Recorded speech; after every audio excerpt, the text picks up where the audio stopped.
Hello and welcome everyone to New Moon 2021 Cycle 9. Today I'm your host playerzero and we are back with more New Moon cycles for the next 4 or 5 weeks. So for this week we had 25 participants and in today's stream we have over 8 matches lined up today for over 3 hours of action. We also have an announcement happening with Ko-Fi before the end of the stream today, so make sure to stay tuned for that. But before we start the stream, I'll briefly explain what is New Moon and how you can join.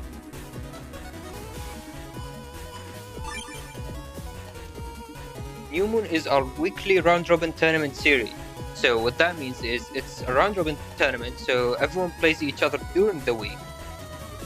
But matches are not limited in a specific time, so since the tournament starts until it ends, you can play your matches with anyone around at any point. So this hopefully makes it a lot easier for people to find matches and play each other.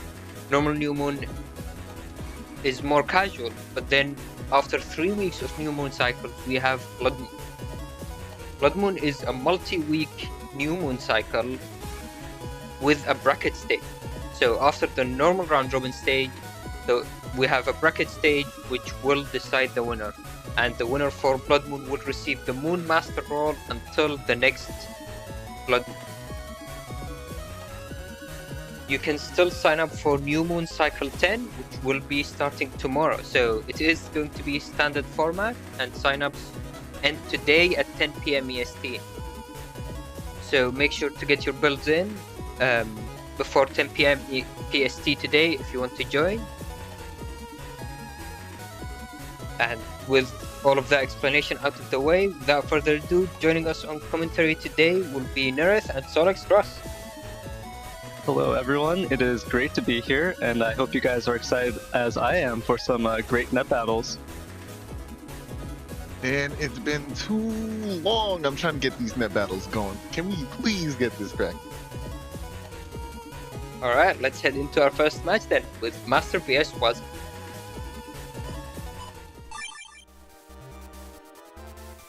So, Alright. Master versus Wazi. It is a Falzar versus Gregor setup, but it's a very interesting setup coming from both players here.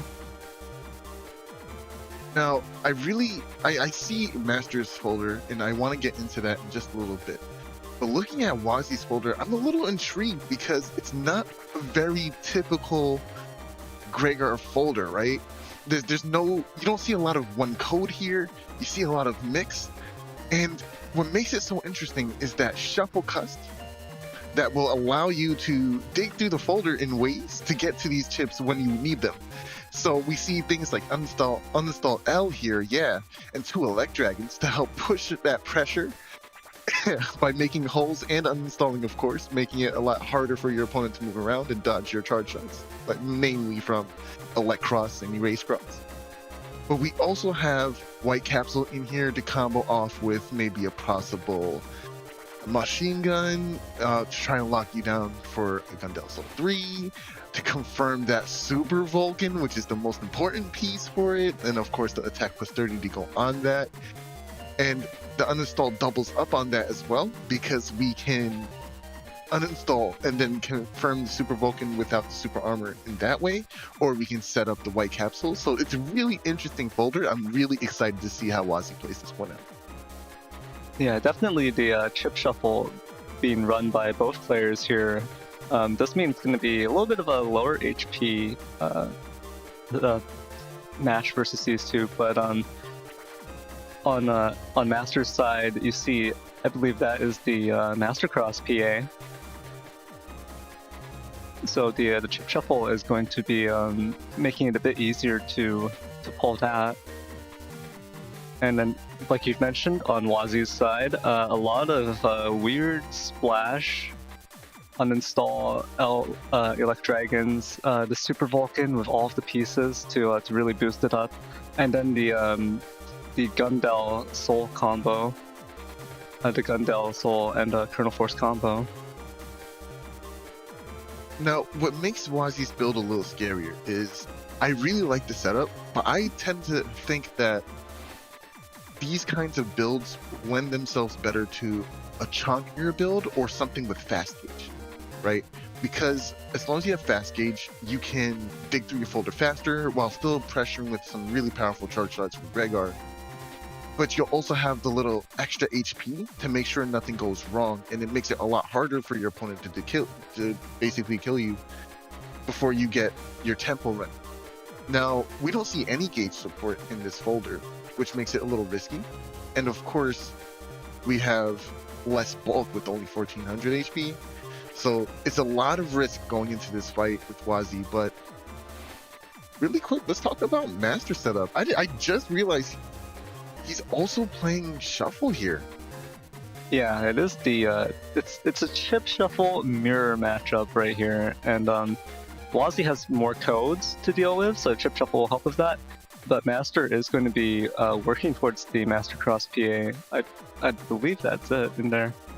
I mean, it is a code setup, and it is hub batch, so it's a really interesting setup from both players here. And like you've mentioned, yeah, like you've mentioned, no gauges on either side, but there are two full custs. Both of them have ranked full custs, so it's going to be interesting to see the first turn here and see who pops that full cust first. What the chip selection is going to look like. One thing I do find a little confusing is because it's Unicode, you have everything on A code already. I don't really feel the necessity for chip shuffle in this kind of build. It's very reminiscent of something like Salwad's famous A code Beast Rush folder, where you would really play into the style of like exhausting your opponent's turns, reducing their options, having turns where they can't even do damage to you because you have Bs up or defenses, etc., right? I don't know if Shuffle is needed for that, right? Especially if you have Dust in your game already. So it's a little bit of redundancy. I do agree that running chip shuffle and a monocode, you are losing quite a bit of value there, because chip shuffle really lets you help sort through your splash. And Masters really just got the hub batch as their Giga, and then A code, right? So there isn't too much to help sort through. Really just help dig for that PA. And for sure, Master could afford to throw in like a Sanctuary, Life Aura, just the typical splash defense and the utility. And I think the chip shuffle would make that easier to work with as well. So, but we'll see how it plays.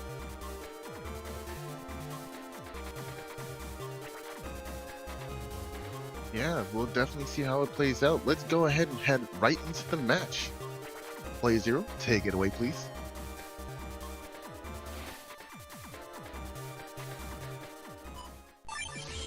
All right, yes, we are on Master's side here. 1350 HP, 50 HP less than the usual standard of 1400. A bit odd, to want to go lower than that, but 50 HP isn't the biggest difference, so it shouldn't be that bad, right? The lack of recovers in the folder makes this low HP kind of scary, right? Definitely neither player running recoveries here, both of them having fairly low HP. Ooh, a turn 1 beast coming from Wazi. Is this turn 1 Kernel Force? Like, that's impossible, right? No, okay, so I really want to know when. Oh, that is a Kernel Force. We saw it come out for just a split second. Windrat Kernel Force, turn 1. That's so rude. Turn 1 Kernel Force? That's illegal, right? You can't get a Giga Chip in your first turn, right, Neryth? With chip shuffle you can, and Master here does have a decent answer to it in the form of this risky honey, but we'll see how it comes out. There's an anti-damage and risky honey loaded up, I believe, alongside 2 other chips, but those are going to be the 2 most important chips this turn to try and block this damage. Oh, the anti-damage does come up. Oh, the area grab accidentally comes out first. I believe you do get all the bees. Oh, okay. Not as much damage here, but we do get a D-Cross with Judge Man, and we will hold that B button. Turn 1! Oh my gosh, what HP! Dropping that much HP in a single turn, basically. So much damage from that D-Cross, as well as just the Kernel Force coming out like that.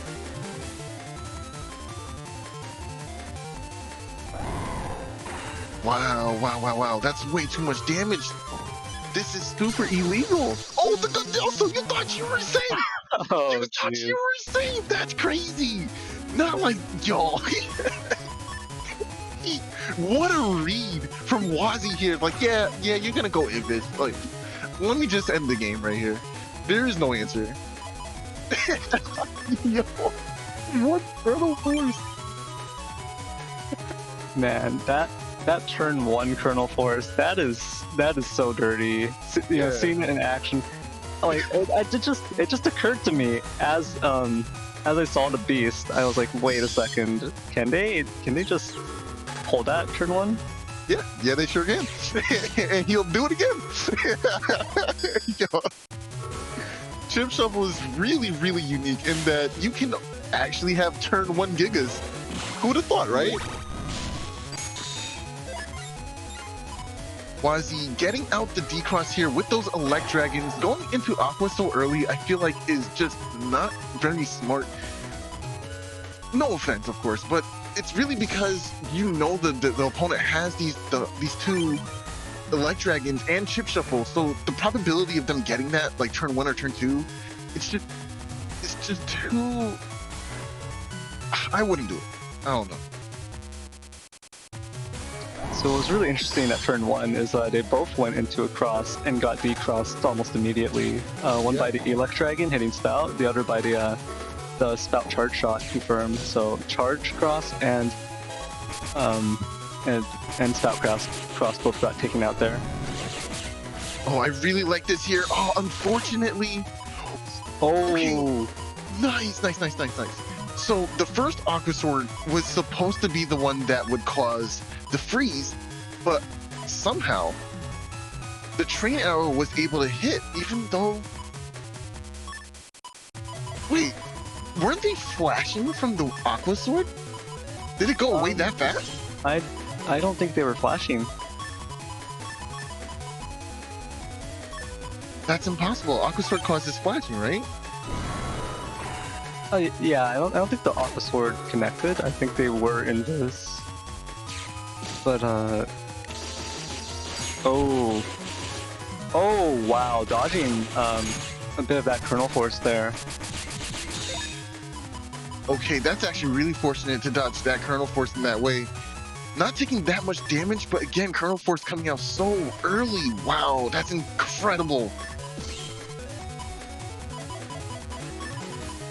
Yeah, the really great part of hitting that Aqua Sword and freezing Wazi on that panel during the Kernel Force. Oh, and here comes the Master Cross. The really great part of that was that it also stopped Wazi from getting that buster damage. It sure did. I'm not exactly sure what the kill range is for Master Cross. Oh no, the Life Aura comes out. Okay, so the best strategy here is to wait and hold on to Master Cross. Get into Tengu next turn and get that B back. To get rid of that pesky Life Aura, that is the best strategy. Now, if Wazi's hit, they'll understand that there's some... No, why? Why? No! No. Okay. Alright, so I think Master maybe didn't realize that they could have just gone to Tengu this turn to get rid of the Life Aura and then used the Master Cross. So maybe they thought that maybe they're not aware that you can carry chips over and still cross and get the benefits of both. Yeah, that could be it. They could also be confusing that, you know, it's not the same as Beast, right? Oh! Give me HP!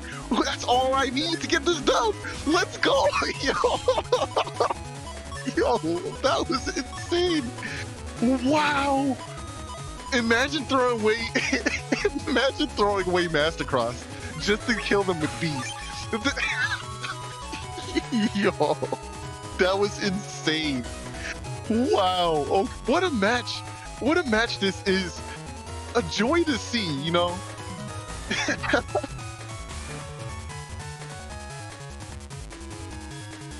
Wow, wow, wow, wow. I did not expect that. I'm actually quite shook. Yeah, Okay. let that be a lesson. Just never mess with a hive of bees. Just don't do it. Ooh. So Master was invis either way, so it wasn't going to be a decross there. And Wazi not having great options for the field change using Element Man. So there is a way to tell if your opponent is starting off with the invisible status or not. And you get the audio cue at the very beginning of the match where you hear that whooshing noise that Invis makes when you activate it. It's like, oh, right? So if you pay attention, you should be able to know if they have Invis.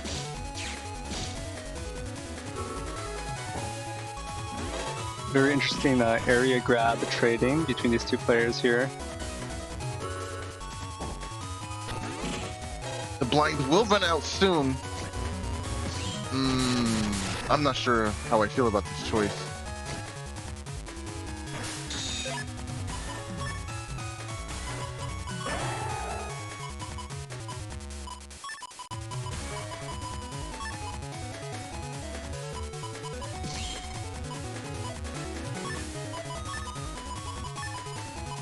Oh wait, there is no color bug here. Wait, hold on, let me see this real quick. Yeah, this bug, that must have been an Invis then. Must have been a regular Invis. I might even miss that. Ooh, and we get the Beast Cross.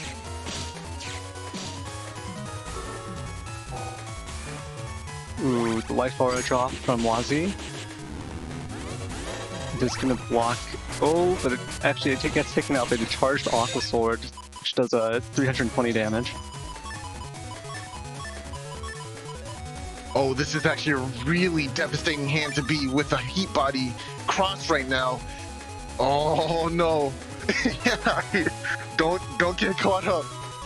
Wazi, please change your cross. Please do it. But Wazi has natty damage up, and charge cross is just so tempting with oh geez, yeah, here it is. Double point. Oh, it must be super no. broken. Oh, but you got frame trapped. Oh, that's unfortunate. Oh my gosh, what a combo! And then, oh no, but not enough time to get out that spout, man.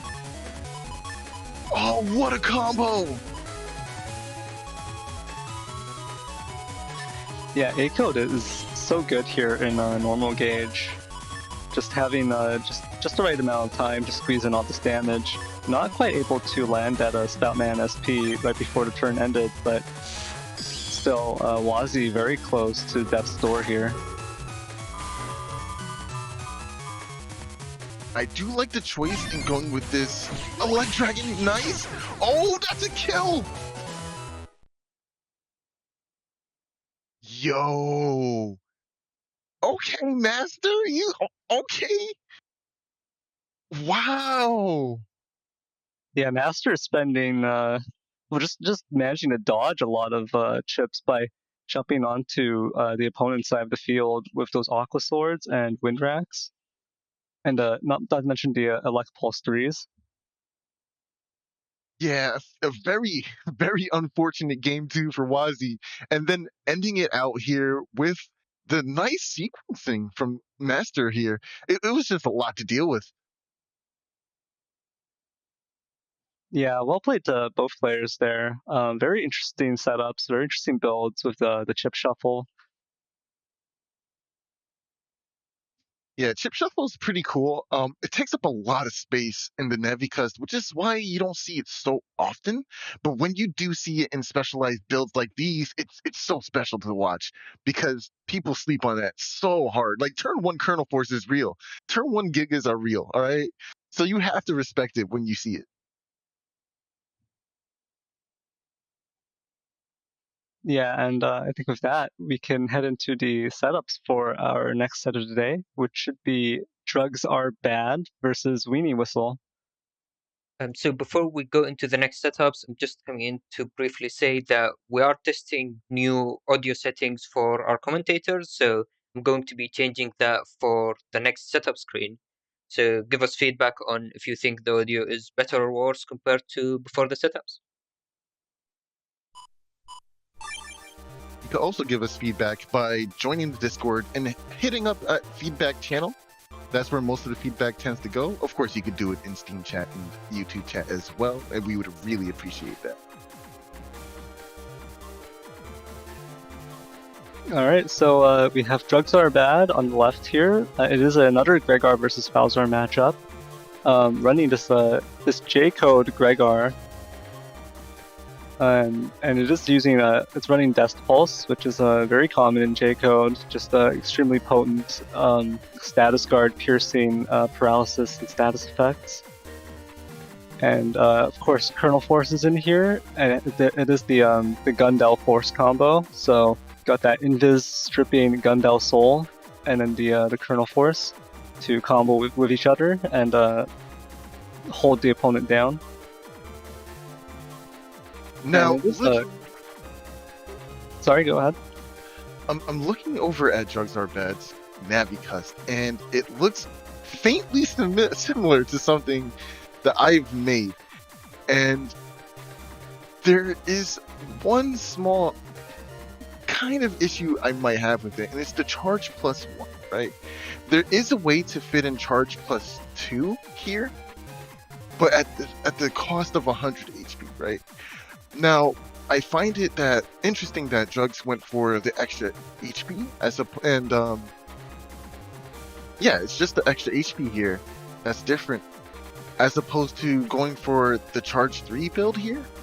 The differences between the charges in Gregar's charge cost is it's about from charge level 3 to level 5. It's a 10 frame difference, right?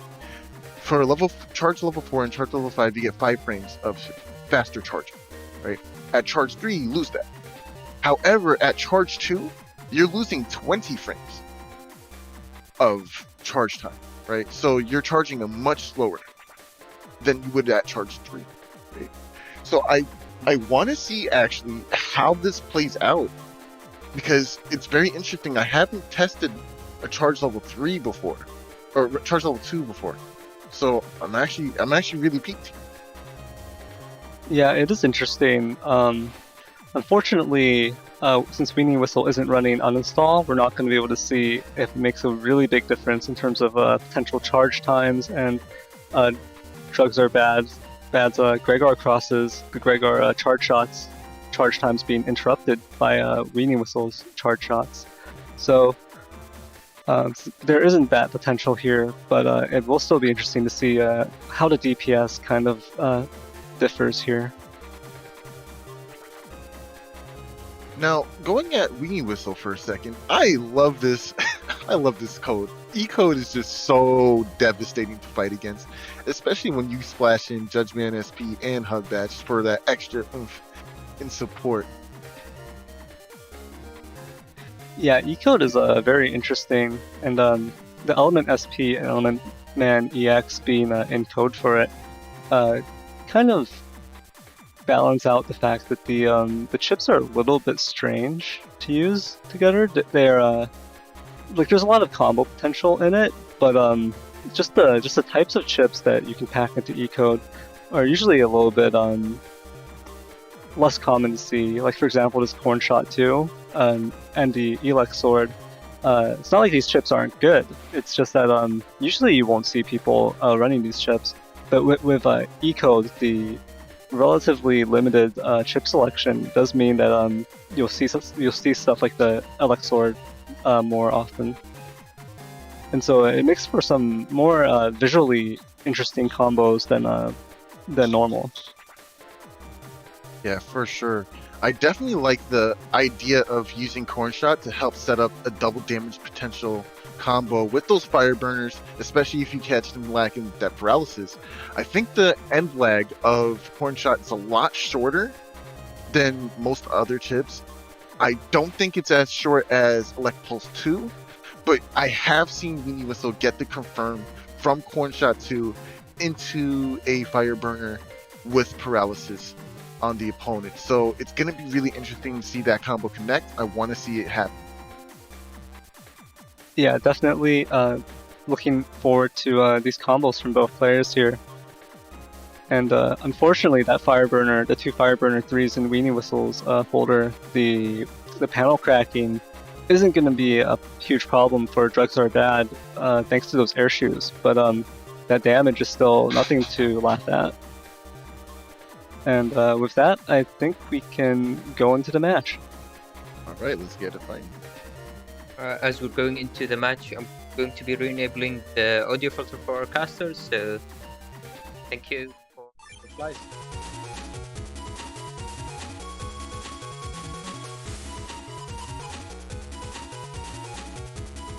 All right, looking at the perspective of DrugsAreBad, we see that cut 7 setup and the J code obviously here in hand. We got only one of the pulses, but Wrecked Fast Gauge is a very interesting thing to see Gregor play, because you tend to see a lot more slow gauge or normal gauge setups for them, simply because it allows more time to get those charge shots in. But again, Drugs is running a charge 2 variant, so the charge shots getting in is going to be a lot harder for them. So I definitely want to see that aspect play out. And luckily they're going right into Fast Gauge too. So it's very interesting here. WeenieWhistle does have the full cust, so it should be a dust full cust just to get these guardians. We should see a back B come in here. A little bit of area grab being traded between these 2 players. DrugsAreBad coming out on top with that +1.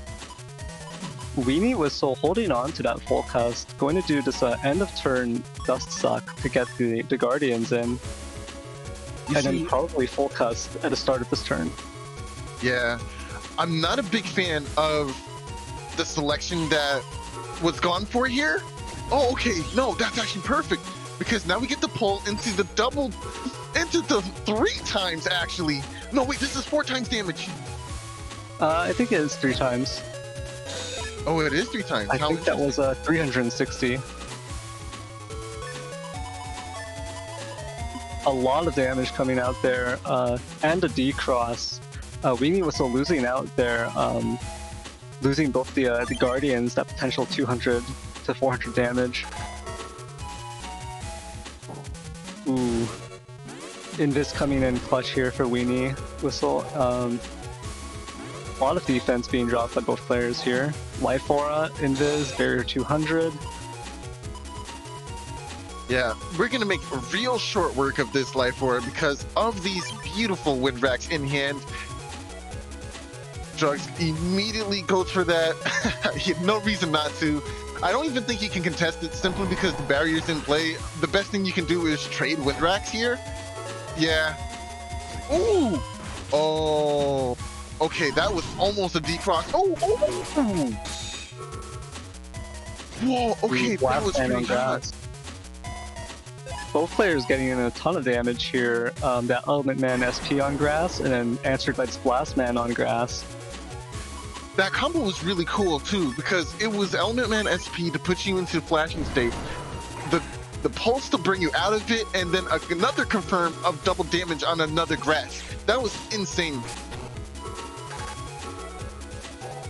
Ooh, very clutch Life Aura here, blocking both the Judgeman Whip and the books. And that was Judgeman SP, so... Oh no! WeenieWhistle stepping back into the active panel of that Elect Breath. So when you block that initial hit, if you remain stationary, it won't give you a second hit. But if you move through any of the panels, you are going to take multiple hits.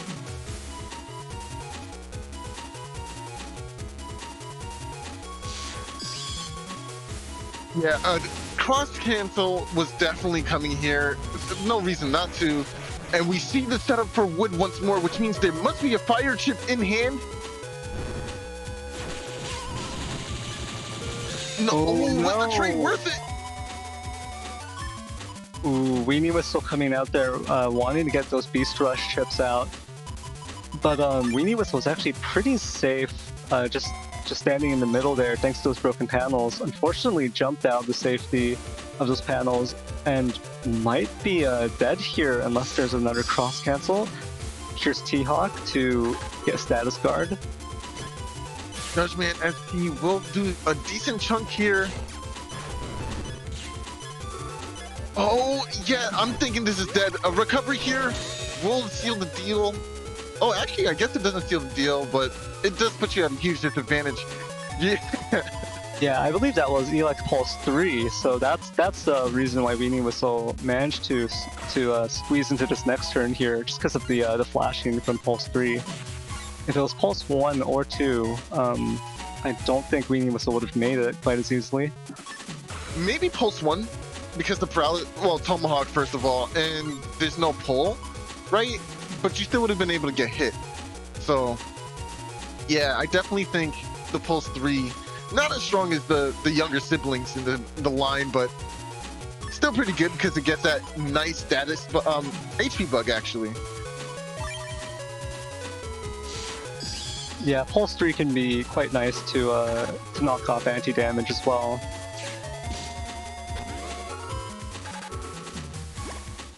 DrugsAreBad using this bubble wrap, just gonna get that little bit of extra defense.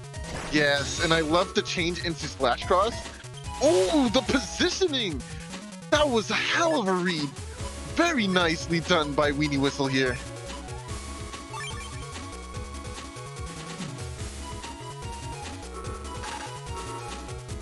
Oh, and the Grab Revenge will close this out. And game 1 goes to DrugsAreBad here. Very nice play from both players. I want to see some adjustments here, mostly on maybe DrugsAreBad's part. I feel like the game plan that WeenieWhistle had, it was really strong. They were able to confirm some really nice double damage setups, and Drugs wasn't able to avoid a decent amount of them. But however, that Recover 300 did come in clutch towards the end there and saved a lot of life for him. So we'll see if they can change up and try to avoid most of these combos.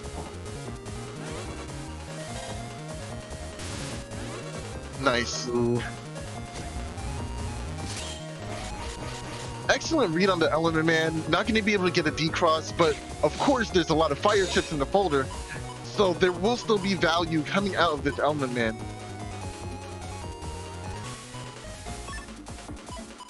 Yeah, definitely a little bit unfortunate not managing to get that D-Cross on turn 1.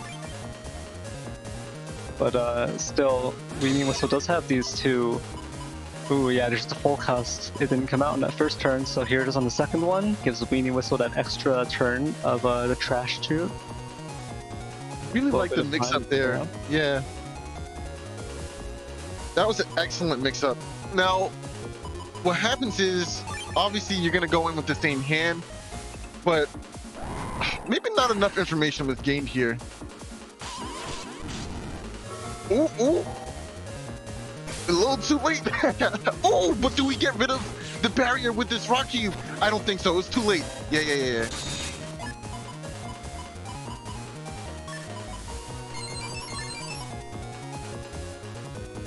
Yeah, a little bit unfortunate here. WeenieWhistle not able to line up and get those rock cubes to connect to take down that barrier 200, but still a ton of damage coming out.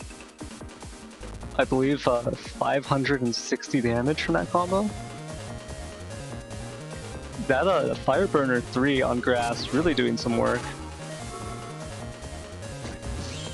Element EX will do a nice chunk of damage on top of that grass panel as well. Gonna get this area back, and not to confirm because of the beast jump. Oh, unfortunate. Drugs did not realize where he was jumping from, so that did mess up with the aiming there. It was a great idea, though. I definitely like the idea that was behind that.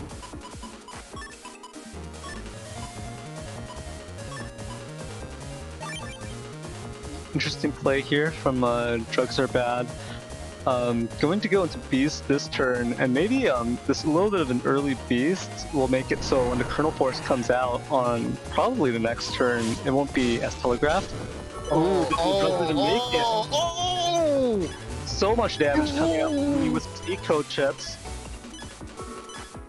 This Recover 300 has never come at a better time. Please get me back in this game. Excellent read. I bet he stepped up too. You stepped up, didn't you? Yes, he did. Oh, that was so close. Yo, excellent read by DrugsAreBad, but a little too quick on the A button push. Oh, dang. Wow. What a combo that was.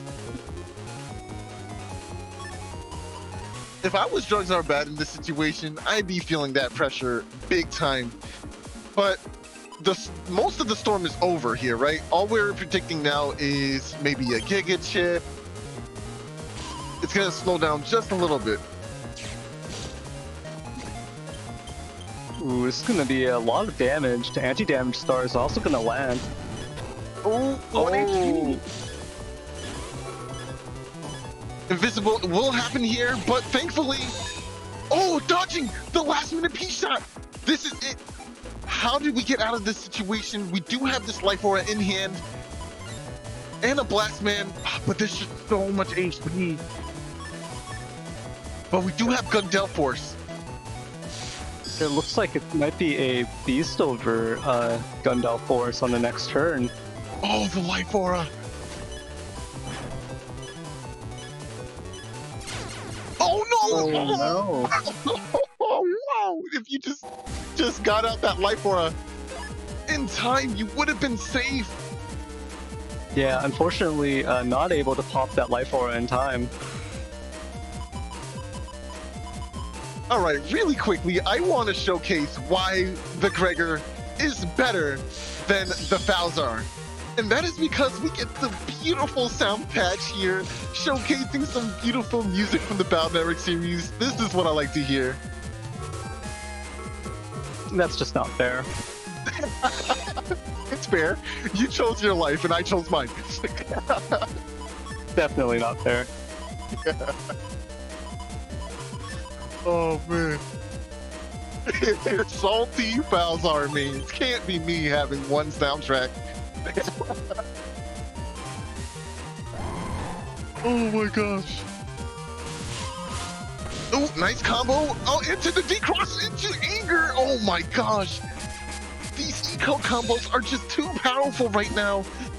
But with this Anger, we have the opportunity to get a nice revenge play.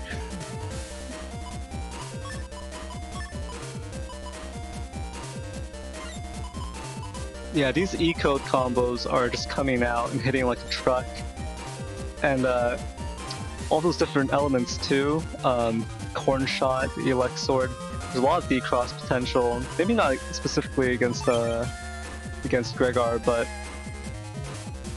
they managed to get that D-Cross on the Elect Cross.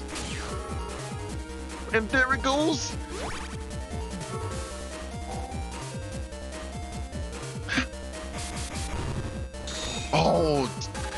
Oh wow.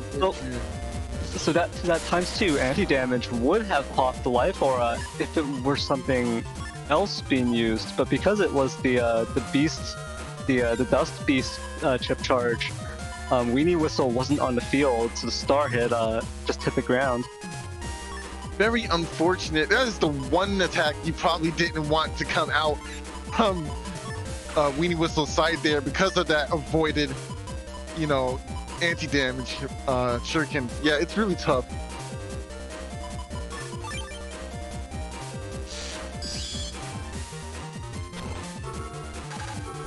Element Man EX coming out here. We'll go for the wood, of course, which means, oh, there might be an Elect Pulse follow-up. Oh, Fireburn 3. Oh no! Element Man SP is going to be on that broken panel.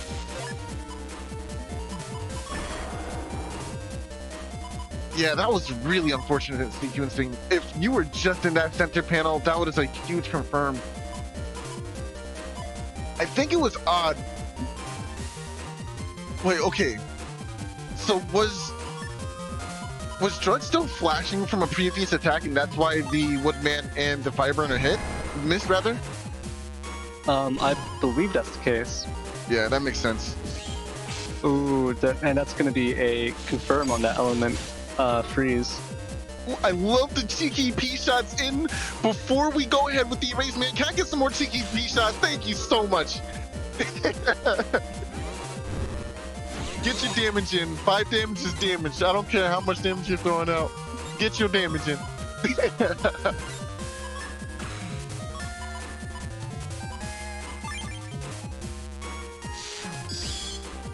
Going right into heat this time. Want to get a chip charge here. Oh, unfortunate. Ooh, and this is going to get... The anti-damage gets popped by the Judge SP, and now this is the health badge for WeenieWhistle, so... And it's interesting here because WeenieWhistle is in base Mega Man form, so they could start using the shield because apart from the health badge. Sure could, but I expect the cross to come out here. Yeah, if I know WeenieWhistle, we're gonna go into a cross here. Oh, you got me, WeenieWhistle. That was a mix-up. I lost that trade. Nice. Ooh, Confirm on race here. Yeah, and it'll destroy this anti-damage as well. Hold your B button, hold your B button. There you go. Get your damage. Get your damage. Oh, but the anti-damage is going to cut it short. Yeah, unfortunately there's no combo there. That would have been really good to try to force a cross cancel.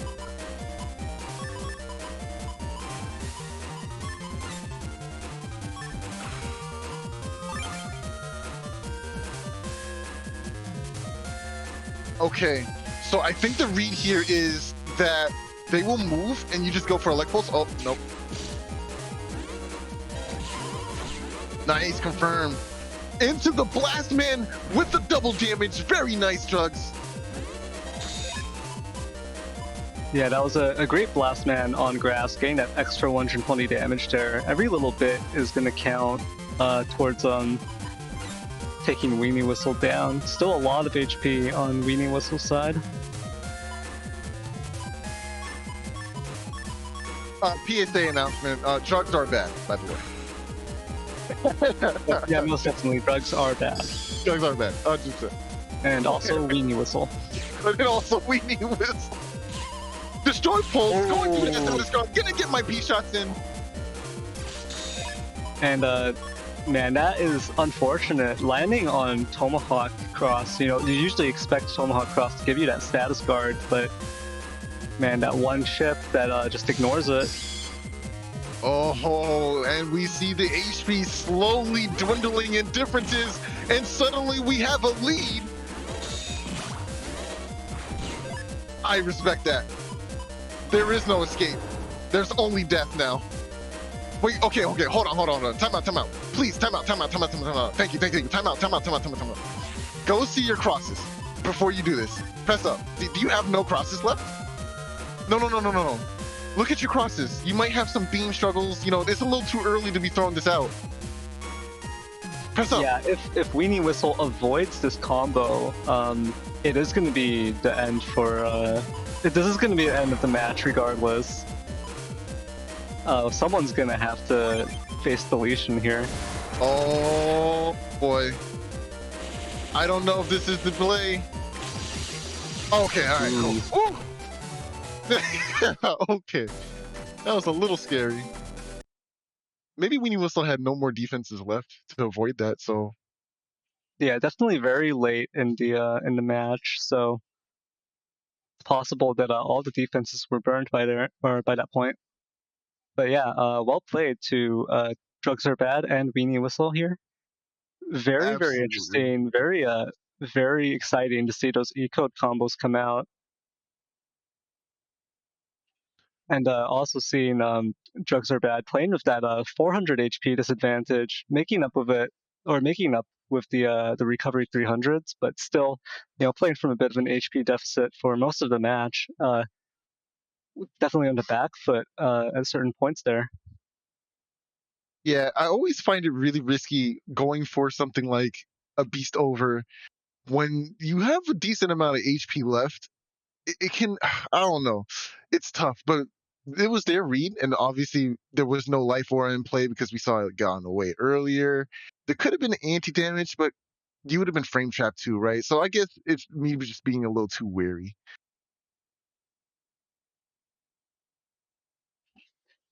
But yeah, well played to both players again, and I think with that we can move into the. Actually, I think we have a bit of an announcement from Salad. Email from Wazi with $5 attached. So our email alert wasn't working earlier, I think, but we fixed it now. Thank you a lot for the donation, Wazi. All right, I'm out. Okay, so we had our manual announcement, our manual little. That was very interesting. Thank you, Salad. I didn't even know we needed that, but we got it. So, so here we are.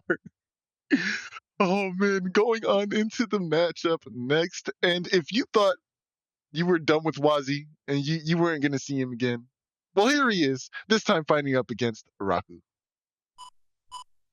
Yeah, so this next set is going to be Rocku versus Wazi. Again, Balzar versus Gregor. Every set we've seen so far has been a Balzar versus Gregor, a version versus version matchup. The opposing versions, I should say. And we are going to see Meteor Knuckle coming out of Rocku, so this is going to be a damage Giga from Balzar. I don't think we saw that. No, we haven't seen it yet. We see Meteor Knuckle and Groundman SP. So that extra hate for SoulXCross, you're gonna really need to be careful when going up against this folder. Yeah, definitely, and it is very interesting here because we're seeing float shoes in Balzar, and also this is a Poison Pharaoh setup from Rocku. It's got 3 poison seeds and then that Anubis. It is a slow gauge as well, so this is a back row access oriented folder from Rocku. Got the 4 area grabs and 2 panel grabs. So definitely trying to make sure that even if there's perma holes in the center of the field or just perma holes in the field, those panel grabs are going to help Rocku get to the back row regardless and threaten with that Poison Pharaoh. So that's something that Wazi is going to have to be very cognizant of and kind of wary of, because Wazi does not have Blast Man or Tengu Man or something else that could deal with the back row Poison Pharaoh and clear it out. So that could easily be a win condition for Rocku. Very easily, and we do see the 4 area grabs, 2 panel grabs, so that is reality at its finest. And what I love the most is that extra poison seed, because now we can throw that down just to put some little bit extra pressure with damage and have you thinking about something in the background. I really love it when people bring the extra poison seed. Don't you, Neryth? Yeah, definitely that extra poison seed, giving you so many options there. You can use the clear out the sanctuary. You could throw it in early just to get a bit of extra damage there. But against Wazi's float shoes, it is probably just going to be used for clearing out sanctuary or maybe as a beast chip charge. Float shoes very underrated now because program in comparison to air shoes. But a lot more people have been using it recently, so I'm really happy about that. Because float shoes has such tremendous value. Not being able to slip on ice is huge. Not being dragged by magnet panels is huge. Not being able to take damage from poison, as we are talking about now, is huge. Like, there's a lot of value out of it. If you get hit with the magnum, you do still get to move around because that cracked panel doesn't break when you move around. So it's like a lot of interesting things that float shoes can do for you. The only thing I think it directly loses to without much counterplay is getting. But other than that, I feel like it's just really powerful. And I believe Mr. Scissors just donated $15. So thank you, Mr. Scissors. Thank you so much, Mr. Scissors. We appreciate your donation. And so, yeah, like you said, float shoes definitely undervalued a bit. Takes up a lot less space than the air shoes, but you get so much value out of it. And yeah, just like air shoes doesn't free you from conveyor panel traps, and while we don't see that setup that often, it is something to keep in mind. And conveyor panel traps can be really lethal. Just setting up the area so that your opponent gets pulled forward into an odd area configuration and isn't able to escape the conveyor panels. I remember, I think Nugget used to play with that, and maybe Mercury Wings as well, so really makes me pine for the old days, seeing some conveyor panel traps and people just caught in a very, very lethal trap. But yeah, definitely with this match going here, or with this matchup going here, it's going to be interesting to see basically who hits their win conditions, because Wazi does have that extremely powerful double point Super Vulcan. Okay, and wow, another donation by WeenieWhistle, donating $9. Thank you so much for your donation, Mr. Whistle. We appreciate you. Yeah, thank you very much.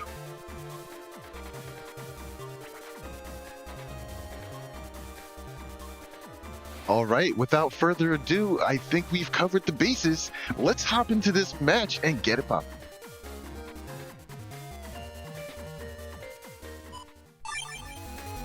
Oh, look at that! Starting off with poison panels on the field, but guess what? Wazi doesn't care at all. They can just walk around freely because of those beautiful float shoes they got in the custom. Yeah, Rocku and Wazi both just going to ignore these poison panels. Unfortunately, the grass panels, unfortunately for them, the grass panels, I should say, will still open them up to double damage. It doesn't protect you from that. But poison panels are just going to be completely useless here. Oh, we just saw the glimpse. No. And we see a pause. Rocku is not pressing anything. They were like, huh? What's that? Did I think I just saw? Yo. Where's my aura? Well, okay. Does the Invis save you? There is no rush. So if there's a kernel force now in hand. Oh no, is there a kernel force? Okay, no, it doesn't matter. It doesn't matter. We have Tomahawk. We're good. Wait, was that not a kernel force? I thought that was a kernel force. I thought I saw that first soldier. I'm pretty positive. Okay, I'm not tripping, right? Oh, Maybe. Wow. So I think Wazi's kernel soldiers, I think they unionized. They just they're on strike. Wow. That was. Oh wow. So HonorNite in Twitch chat says it was cross-cancelled. Can you do that? You can cross-cancel your own kernel force? That's so rude. I didn't know that was a thing either. Oh my lord. Wazi, I feel so bad for Wazi. you. Trilo face. Trilo face. Oh, that In Twitch chat just goes, if it can be 3-framed, it can be canceled.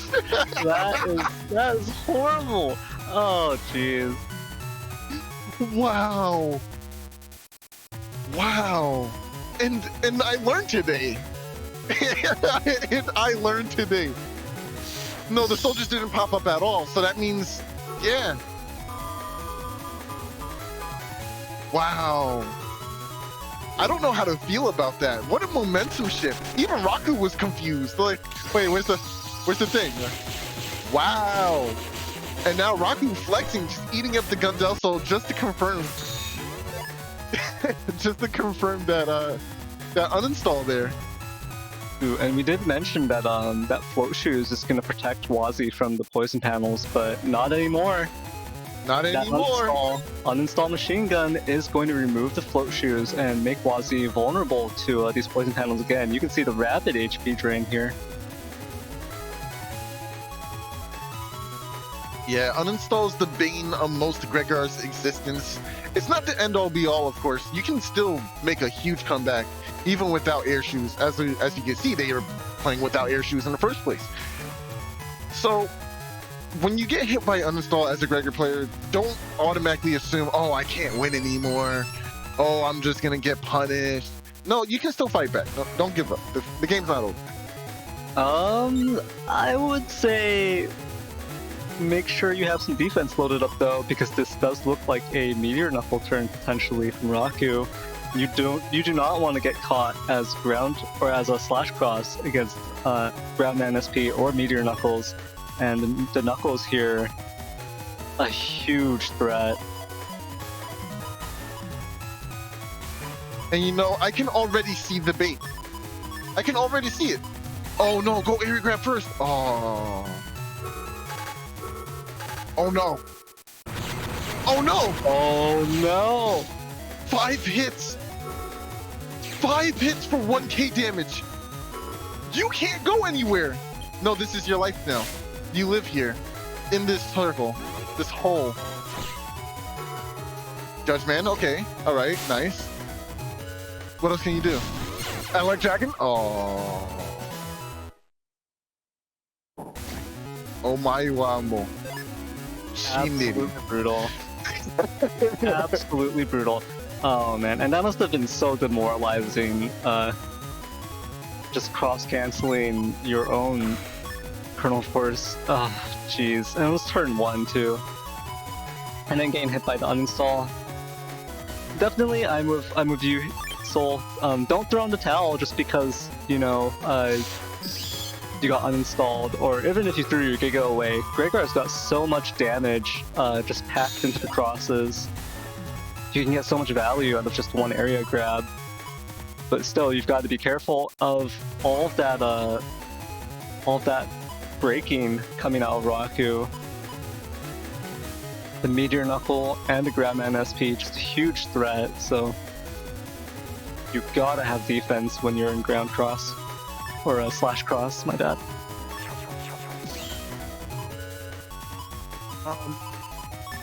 Shoot. I don't... Yeah, you know what? Yeah, why not? You gonna... What are you gonna throw away, though? Like... Oh, no, you already dust shooted. That means... Oh, alright, whatever. Yeah. This makes sense. This could be a pretty solid turn for Rocku here. They're flashing, though, is just what I'm like... Yeah, Wait, what was that first chip? I think at least one of those natty chips. Yeah, that's Aerce, man. So you could take them out of flashing, combo into a rock cube right here, because this is a rock cube field, so Rocku's gonna get that free 200 to 400 damage, as long as they can pull Wazi out of flashing here with the Aerce Man. Ooh, that is nice. very suspicious. That is very suspicious. That is very, very suspicious. You might want to step up after this. Yeah, do not suck up the cubes. Hide. Hide for your life. No! Really? Is this what you wanted? To give him vulnerability in this trying time? Okay. Oh no! Oh no! It was super vulnerable. When you just stand inside them to avoid damage. Very unfortunate time freeze counter exchange between Rocku and Wazi there for Wazi. Wazi not able to connect with that Aerce Man just due to the time freeze. Unfortunately, looks like accidentally tossing it. So wasn't able to get a confirm on that combo. Otherwise it would have been... Jeez, that would have been a lot of damage. That might have been game right there. 100% GG. Yeah, no, that was a very unfortunate drop. If they just waited for the Erase Man to connect, but, you know, in the excitement, you get caught off guard mashing your A button. I do it. We all do it sometimes. It's rough.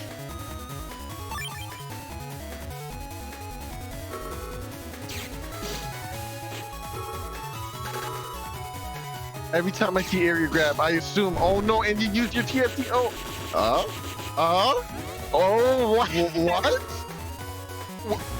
What just? Why? We just witnessed a gun fu moment with both players at point blank range, like trying to shoot at each other, past each other. That was pretty funny. I'm not gonna lie.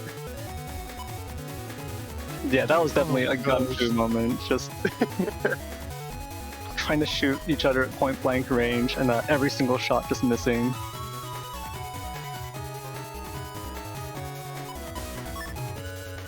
They were just showing off. My machine gun is quite powerful. Yes, this is mine. Wow.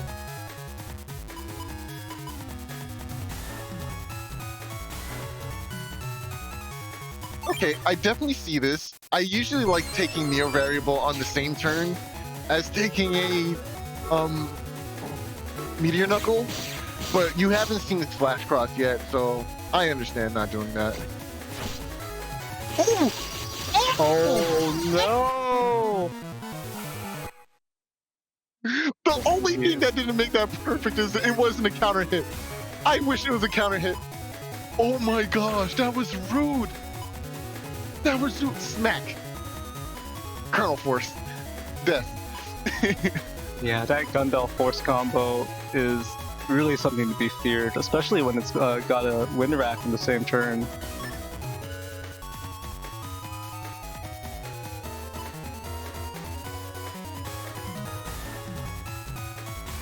And here we see another interesting field configuration with the geysers in the front here. Gonna really discourage any kind of front column camping.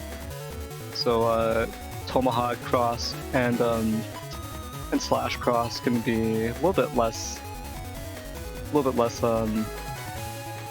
appetizing, a little bit less tempting here for both players. But of course, we see Rocku going into Dust Cross, gonna get that trash chute value, and I imagine Wazi might go into Charge Cross or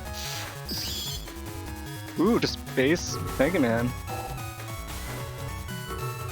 When you have a Navicuss bug, right, with the color bug, you really do want to sometimes wait out your crosses, simply because the opportunity to get invulnerability is there. But I still think bringing the Life Aura is a good choice, but recognize that you have the invulnerability and hold it, right? Because there's no reason to just use it when you can't be hurt anyway.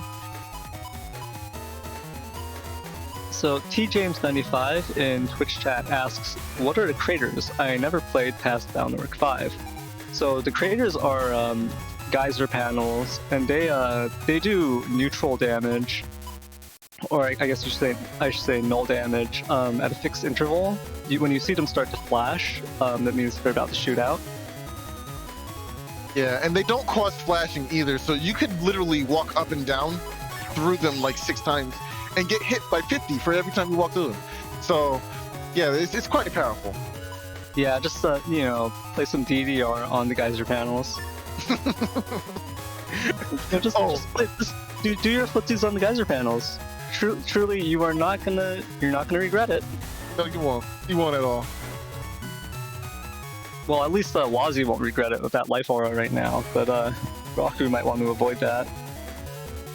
You know, it's honestly interesting. You can play the illest game of chicken with volcano panels. Who's gonna get off first? Or take 50? True, or you could do the total psychopath move and just move onto them and not move off. Just stand there, unflinching, staring your opponent in the face as the geysers just shave off 50 HP every time they come up.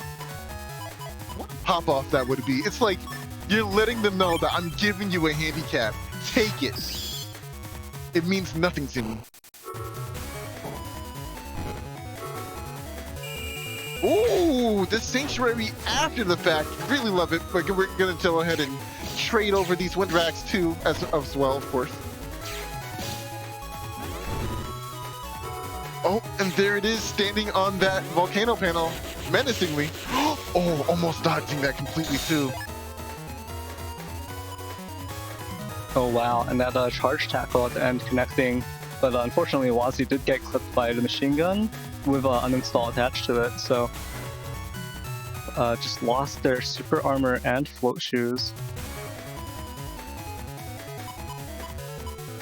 The one thing I hate about using Sanctuary early, especially when you have a crack step bug in your build there, is that you're gonna be losing Sanctuary panels the more you move around them.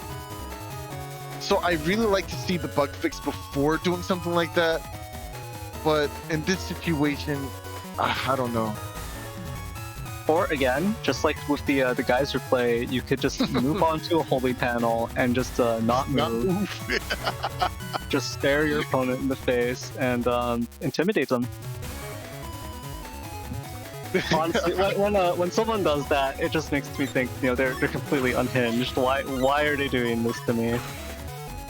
That raw determination, that look of jeez, I don't even know what it is. Okay, why?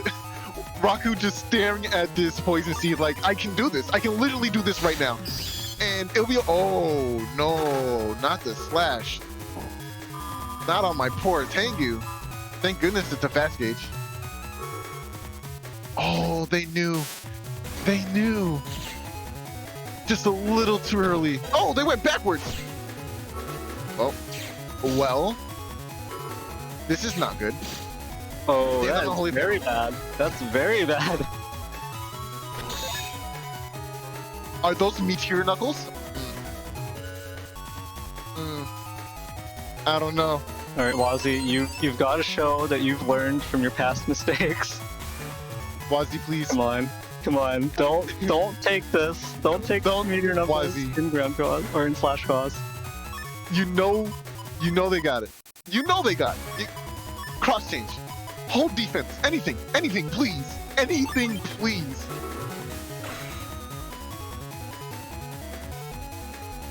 Oh no. No cross change. Oh no! Do you have something? Oh, why did you do that? No, Wazi. Oh no, the bodyguard! It's gonna be a bodyguard finish! No, Wazi's a dodging champion! Wazi's a dodging champion! No! Wazi! Okay. He's alive. Oh No, wow, man. Poison Pharaoh! Oh man, whoever needs a poison pharaoh, you can just drop the Anubis at this point. That's so nasty. Wazi, does Wazi have anything? What? No, nothing. Wazi fight back against this? No! I think that's GG. Yeah, seed Anubis. Yes. Very good. You have to flex with the Pharaoh. You have to. There's nothing else. Oh, Colonel Force? Yeah. Don't play with that at all. Oh my Uamo? Oh wow, and that has to be a familiar feeling for Wazi. The soldier's not showing up. Where are they? Strike You again. have to pay them. You cannot just simply use Colonel Force. You must give them investments. Wazi, you gotta get into negotiations with your colonel soldiers, because that They're ain't not right. happy with you right now. Yeah, they're not. They're not happy. They're shutting down your operations. That ain't good. How are you gonna get any work done, dude? But yeah, well played to Rocku and Wazi. A very, very fun set.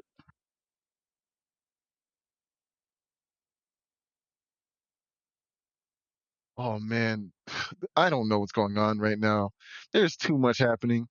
People are here just destroying each other's navies, just the way I like it. You know, it's entertainment for me, but you know, it feels probably pretty bad for them. But you know, time to watch some more battles. Who do we have up next, Neryth? Actually, I think we received a slew of donations during that last set, so I think we can take some time to read them off. I think that's an excellent idea. Okay, up first, I think we. Whoa, what? How the heck did I miss this? Is this $150 donation? So let's start from the top. Wait, So what? Zay and T James 95. Thank you both for all your support. First off, and so we'll read them off. Zay started off with a $30 donation saying donating to the Wazi Reconstruction Fund. Thank you very much for that donation. Then T James 95 donating $150 saying cool stuff. Thank you very much for your donation, both of you. And then Zay saying I can't be outdone like this and donating $120. So matching T James's 95's 150 there with 120 plus 30. And then T James 95, there's a bit of a bidding war here. So there's some escalation going on. T James 95 saying LOL and donating another $100. Finally, Zay throwing in the towel at the very end, saying I've been defeated. Well, it takes a big person to throw in the towel and admit defeat, show some humility. But thank you, Zay, for that final $30 donation as well. So all in all, T James and Zay just donating a massive amount. Thank you so much for your support. Thank you so much for the support. People really want their yoga mats, Neryth. Oh my gosh, we're gonna have to work on getting those yoga mats out even faster than before. Yeah, absolutely. It must happen at this point. Alright, I don't know if you heard that, but that was the sound of me slapping my cheeks. Thank you so much, guys, for all the donations. I'm gonna have to blink and see if yep, they're still there. Wow. Again, thank you so much for all the support, guys. This is awesome. Yeah, thank you guys for showing up, unlike the Colonel soldiers in that last set. Wow, that was shade. That was heavy shade. I don't know how I feel about that one. Support our troops. Support the troops. Yeah, support the troops, even if the troops don't support you. Well, they only don't support you if you don't support them first. Yeah, I guess so. I guess that's how it works. Exactly. But yeah, shout outs to everyone who's donated so far, and thank you so much, you guys. And with that, I think we can head into the setups for our next set of the day, which I believe is Aerce versus BitMuffin. BitMuffin, a huge regular in our tournaments. They are so good at this game. I think the last time I played with BitMuffin, I got Shrek'd 2 times in a row. 2 different sets. Not one best of 3. 2 best of 3. It was I was playing a new folder that I was just testing. It was pretty bad. But the fact still remains I got my ass kicked, so it was pretty bad. I am excited for this set. And honestly, not all of the credit even goes to these two, but seeing E-Code in action earlier today, I'm excited to see another E-Code. And BitMuffin is running E-Code, a very different folder than the previous one that we saw.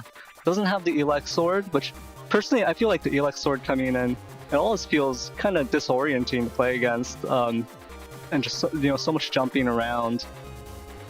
But definitely still going to see these Elex Pulse 2 Fireburn 3 combos. And of course the Encode, EX, and SP Element Men. The Men of Elements, really. Men of Elements. there's a lot of grass fire combos potentially coming out. It's a lot of grass fire combos. Yeah, coming out on the E-code side. It's just so good to get that double damage value. And you don't even need something like Fire Cross to get that going either. Yeah, definitely. And on Aerce's side, we see it is Gregar versus Falzar again. Has every single set, I think every single set today so far has been Gregar versus Falzar. So we've seen the versions facing off, opposite versions facing off of each other. And we see the B code SP navies coming out from Aerce. So this is kind of some matching version hate coming out of both players here, because we've got the Meteor Knuckle coming out of BitMuffin. That's such a huge slash check. That potential. We saw it in that last match, just the Meteor Knuckles landing on SoulXCross. That can be an easy 1000 damage. But then Aerce has got Blastman SP and Protoman SP. Those are so good against Falzar, able to check Tomahawk and Tengu Cross. Both of those very common for Falzar to go into, just because of the utility from the status guard and the back B from Tengu, plus the float plus the air shoes, and both their charge shots very good as well. So having those answers to those crosses in their folder is going to help Aerce out in this matchup a lot. I do want to say that I like the folder here from Aerce very much. I do think that maybe going down to 1 slow gauge just to fit in that extra recover 300 is very much worth. Like, you could reg the 1 slow gauge, right? And then tag Windrak with something else so that way you can see that a lot faster. But I don't know. I think the double recover 300 really makes the Chomp setup stand out that much more, because it's just a lot of HP for Gregor to have and for you to try and get through, especially when they're still maintaining the damage that they usually put up with their charge shots and such. It's interesting, you know. I do like the high boomer fire hit combo being in code 2. That it's always really strong to have that together for a nice little, you know, double damage on fire hit high boomer. But I would honestly like to see those go for even more machine gun 3s or something like that. What do you think?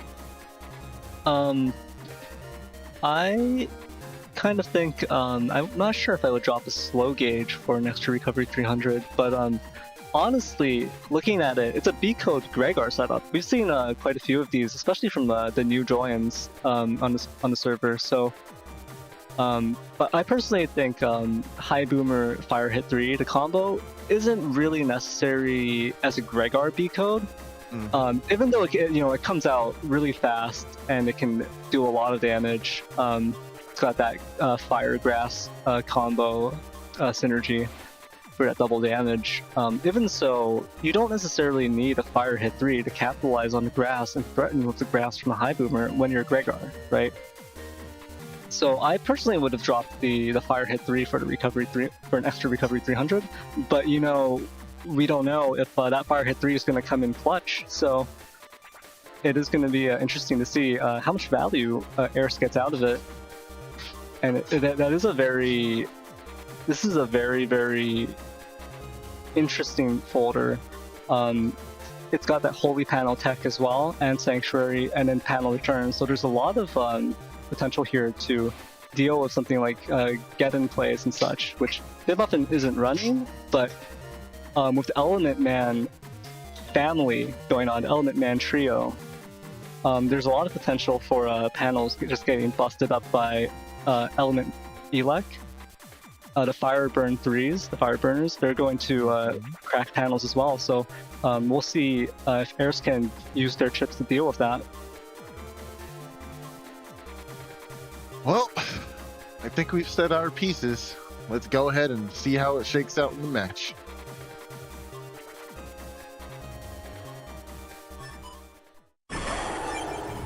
Ooh, and we get a for this one. Oh, that's a lot of fun. All right, so the beauty of a double VOD is we get the perspectives of not one, but 2 players and how they go about choosing the sequences for their chips, etc., etc. It's very nice. Yeah, and so we have, I believe, Aerce's perspective on the left and BitMuffin's perspective on the right. And Emerald Ruby in YouTube chat asked, was the first match also Gregor versus Falzar? Every match has been Gregor versus Falzar so far. So all of the matches that were submitted and then chosen to be shown here so far today have been Gregor versus Falzar.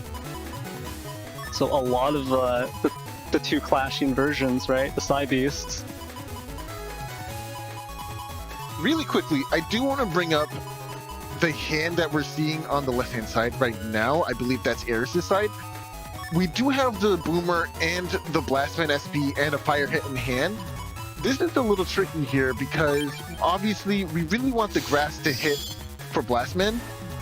So you're going to try to get double the value. Ooh, and we got 2 hits. All right. So yeah, you got me. It was good to play this chick. You basically chip charged it. Move forward. Oh, almost got decked. Ooh, and we see that Buster bug as well. That clogged Buster, those charge shots coming out from that. Right, in this positioning, I think Aerce is going to want to go ahead and try to position Blastman SP on a panel. So something like Judgeman into Windrack into Blastman is the best play, in my opinion. That will get your confirm on the grass because the back row obviously has grass on it. A cross change is fine here as well. Dang, I missed what BitMuffin did with their hand there, but I believe they went for a Elect Pulse turn and a Beast out. So we will see some shenanigans in that way.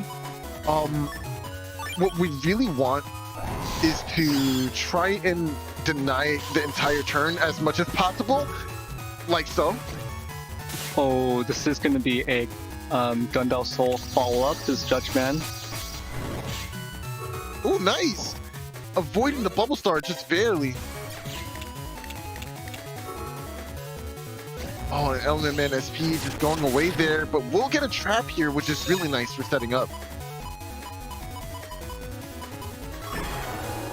So I don't know how I really felt about that combo. I think the Windrack into Judgeman was a bit better here because we already know we definitely have another Windrack coming later, which is in the hand now, right? So we have a bit of an awkward hand here, which means you kind of have to end up using that Windrack in the first place. I mean, I guess you could just go for a raw Windrack into Blastman here.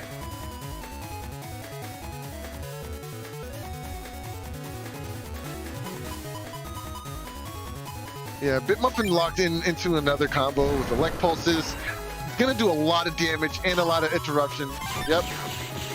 Oh, the counter hit! Very nice! Blastman will confirm there's nothing to follow up against that either. 1 HP left on BitMuffin's side. Oh, and the lockdown with Judgeman. Nice. But just couldn't make it to the next turn. Yeah, that paralysis from Judgeman, not enough to squeeze into the next turn, unfortunately.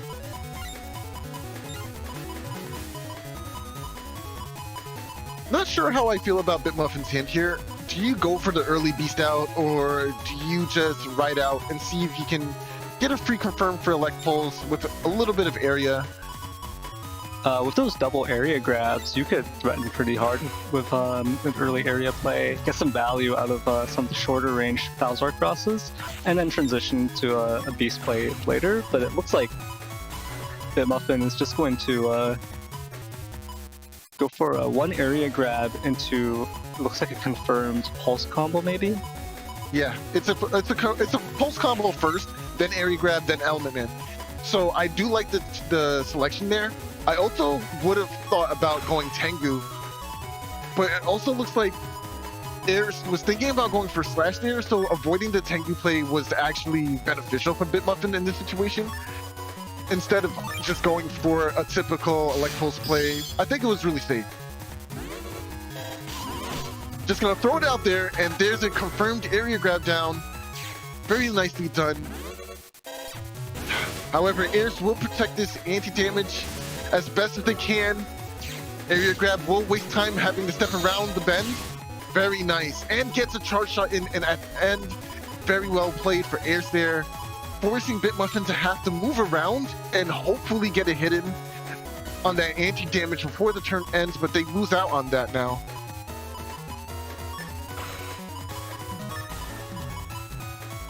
Looks like a potential cross change coming out from Aerce here.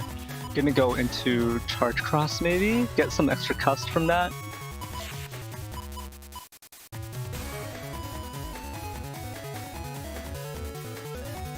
And BitMuffin staying in base Mega Man form, so very interesting decision here. Just gonna play off of the base form.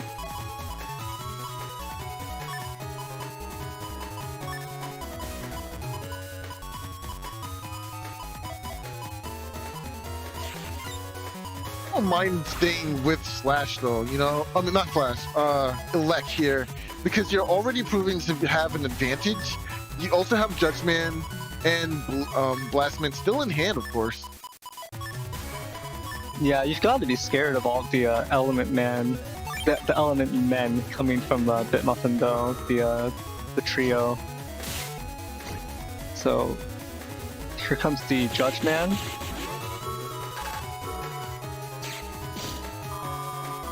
BlueStar is in hand for BitMuffin here. It will at least deal with... Oh, unfortunately, had to use the BlueStar to get rid of that anti-damage. Oh, and a D-Cross for double damage with the Element Man Wood here, and some nice extra bonus hits from that machine gun. And ending the turn with the area anti-damage. That's actually really good. But the scary part here is Blastman is in hand, and you just gave your opponent grass. But it's likewise for the other side too, right? Muffin also has fire in hand and a bubble star to maybe deal with any heat cross or... Yeah, heat cross at this point by the opponent. I don't think they're going to go heat cross though, but Blastman is looking very appealing. Hopefully they don't forget that Bit has a trap up right now, which we can see, but unfortunately Aerce can't see that there's a trap up. So it's going to be interesting to see how they deal with that coming into the next turn. Yeah, this Erase Man in Aerce's boulder, it could destroy the traps and open BitMuffin up to this Blastman SP, but we'll see how this turn plays out. Ooh, nice. Gets the confirm. Windrak will deal with that there. And of course, there is a follow-up with the Grab Revenge. What I would like to see is the Foresight to hold on to Grab Revenge. But that's not what's going to happen here, unfortunately. Well, we will get the confirm for the Blastman. Remember, Big Push still allows you to get hit by anything in between, including some Buster Shots too.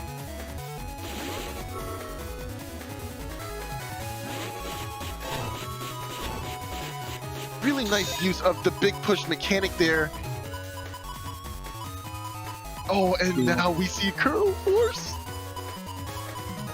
I do think that the Element Man could have gotten a little bit of extra value there if BitMuffin actually stepped up and used Element Elect to break the back panels. That would have put Aerce in a very awkward situation. You know, forcing them to take some Tengu racks, and also with that top panel being cracked, it would have been a pretty good situation for BitMuffin. But instead, just gained a little bit of extra damage there.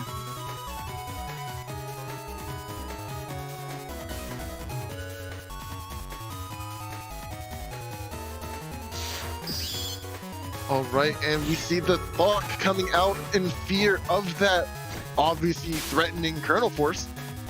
I do like to change here, and going into this cross allows a little bit of buster pressure. We do see in the hand we have Life Aura, so... Oh, and there's the Wind Rack! Okay, the second hit will be deflected by the Life Aura. Really nice. Oh, and not able to get that last holy panel out in time. Oh, what a situation. Colonel Force is still in hand, but you don't have the area to pop off really, whereas BitMuffin has all the time in the world and has all the area to just push out whatever pressure they want in this next turn. I do not know how Aerce deals with this. It seems like they're just gonna go for the Colonel Force, which isn't necessarily terrible, but because of that status guard, it's not going to be necessarily threatening, especially since there's an inch damage and what appears to be iframes right now. Yeah. That was tough. Yeah, that pulse rack combo, pulse combo actually coming from BitMuffin, closing out the game there. There was just not enough area to even dodge that, and of course, the perfect area, which was the T shape for the first leg pulse. There was no escape from that. Yeah, the setup was just too perfect. Really nicely done by BitMuffin in this round. But we are getting this game 3 here, so let's see how this one shakes out.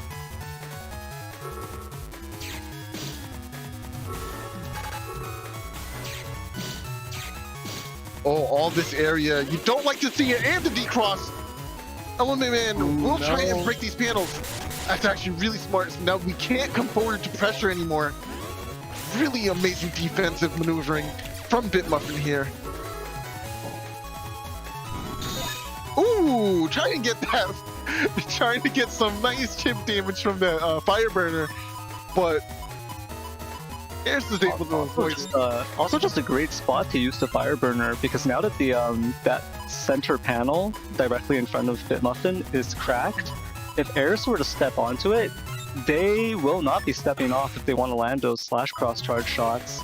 Yeah, and exactly. Really nice positioning. The extra damage would have just been the cherry on top, if anything, you know what I mean?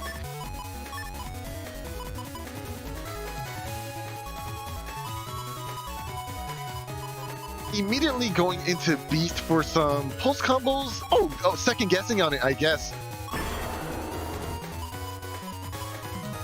I can see holding on to your Beast out and waiting for a couple more chips. I actually see that as a decent strategy. Maybe going area grab and throwing out an Element Man. I actually kind of like that.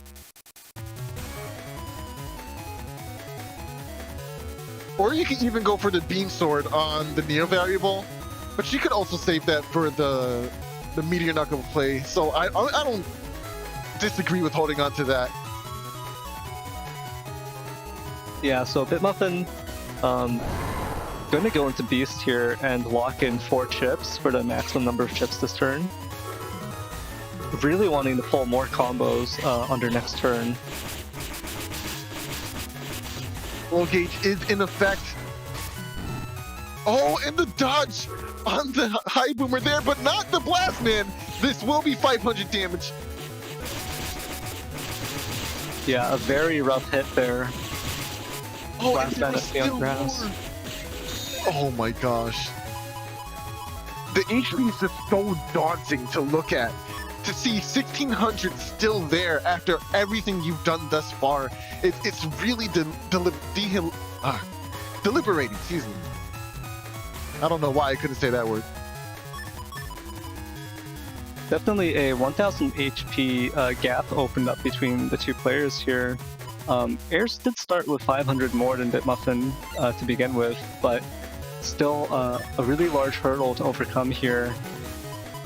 And Aerce maybe not wanting to leave themselves open to potential Meteor Knuckle, so gonna change crosses here.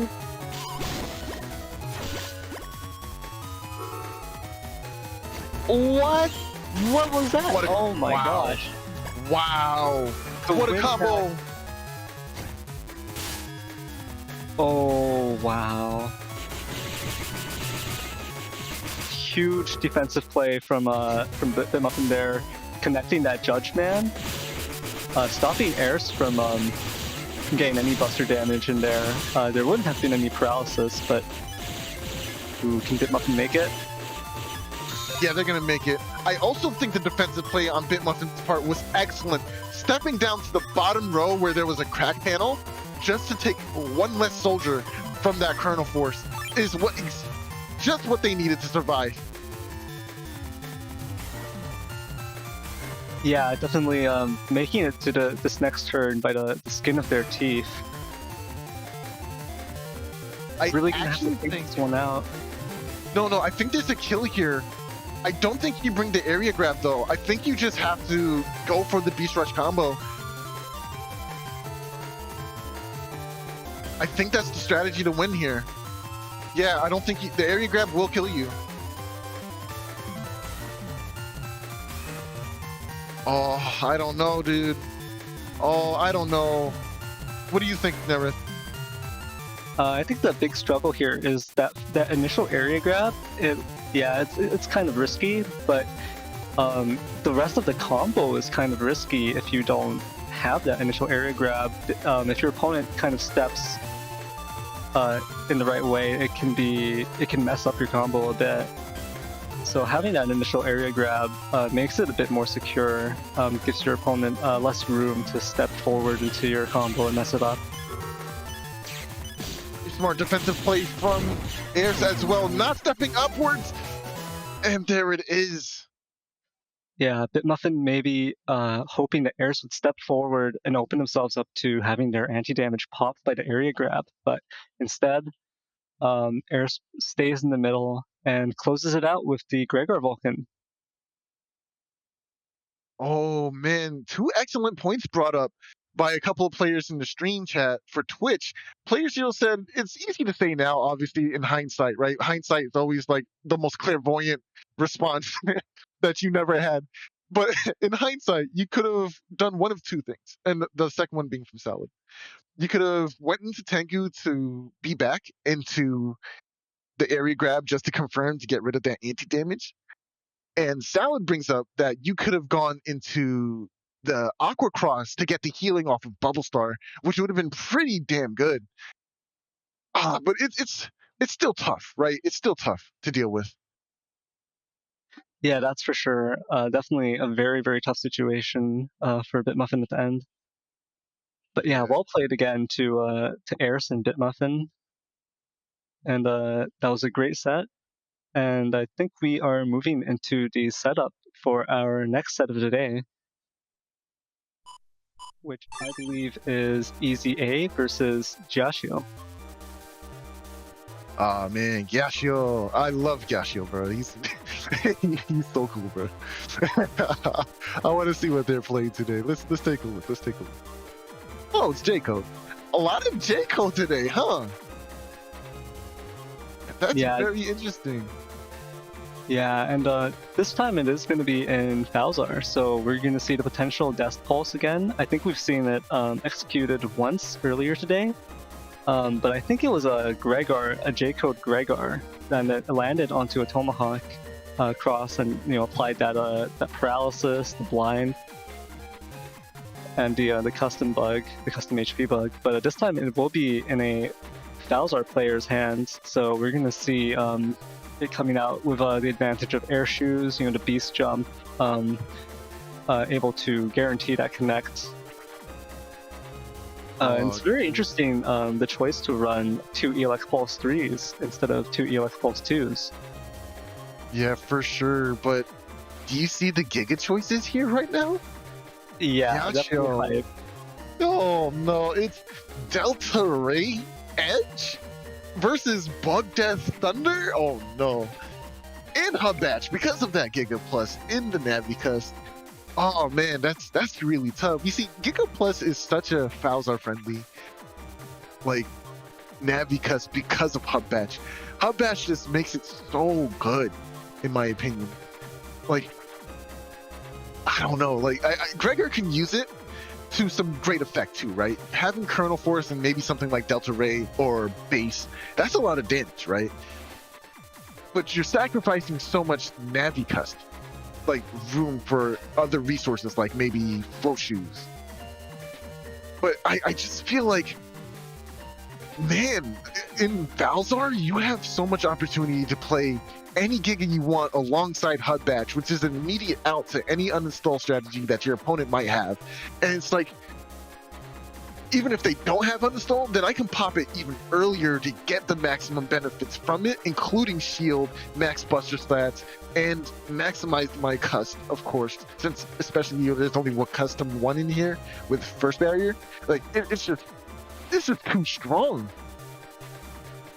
Yeah, there's so much going on here.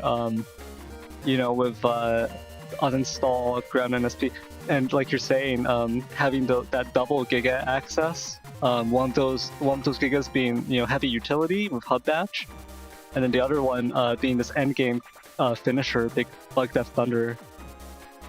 It is going to be a huge threat, and we'll see how EasyA deals with it.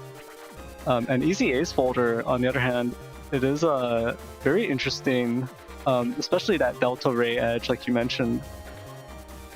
And I do feel like it's going to be a bit of a struggle unless EasyA gets some huge value out of some specific crosses, or maybe just some really big combos managed to land, because there is a huge HP difference of, well, it's 1900 to 1500, but you got to keep in mind that it's recovery 300s on one side and 200s on EasyA's side, so really that's an extra 200 HP difference between the two of them.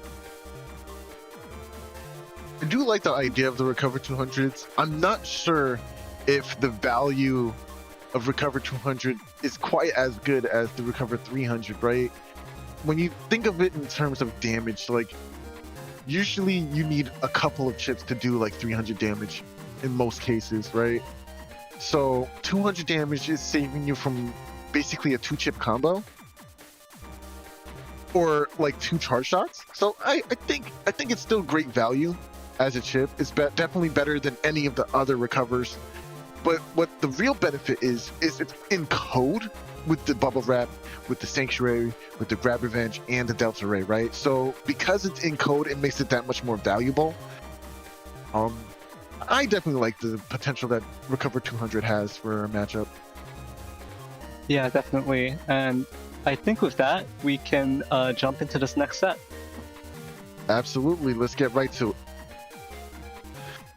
In Twitch chat, players brings up that something very much worth keeping in mind is that chip charging Recover 200 is more worth than using it in terms of damage. So if you are in a beast out state with a cross, for example, even, it's still going to be pushing out a great amount of damage for you. Especially when you draw them early on in the match, like right now, going into beast out and just chip charging them away is not necessarily terrible. I just hate seeing recovers so early in the match. But now that the situation is here, beasting out, nah, you don't really want to beast out this early, especially if there's no real follow-up. Beasting out is a resource, just like a cross is a resource. So when you go through these resources exponentially without remorse for what's going to happen later on in the match, you're going to find yourself in a really tough spot. So going for a beast out early on right now is not the good play. Or the safe play, rather. Ooh, I like this. Going for those B button presses immediately to deal with these first barrier. If you have attack max, 2 shots will deal with the first barrier right away. But the reason why first barrier is even stronger is because most Bowser builds only play attack 1 usually. Okay. Going for Neo Variable turn 1 with the Airy Grab and the input before the full cut was up, that was beautiful. Excellent, excellent. Thank you, EasyA, for that. It's like his name. You're going for the EasyA, and if I know this is gonna hit, I'm just gonna throw it out there. You can throw your cubes at me all you want, but you're gonna take 2 of these, fam. I'm sorry. Oh man, that was so good.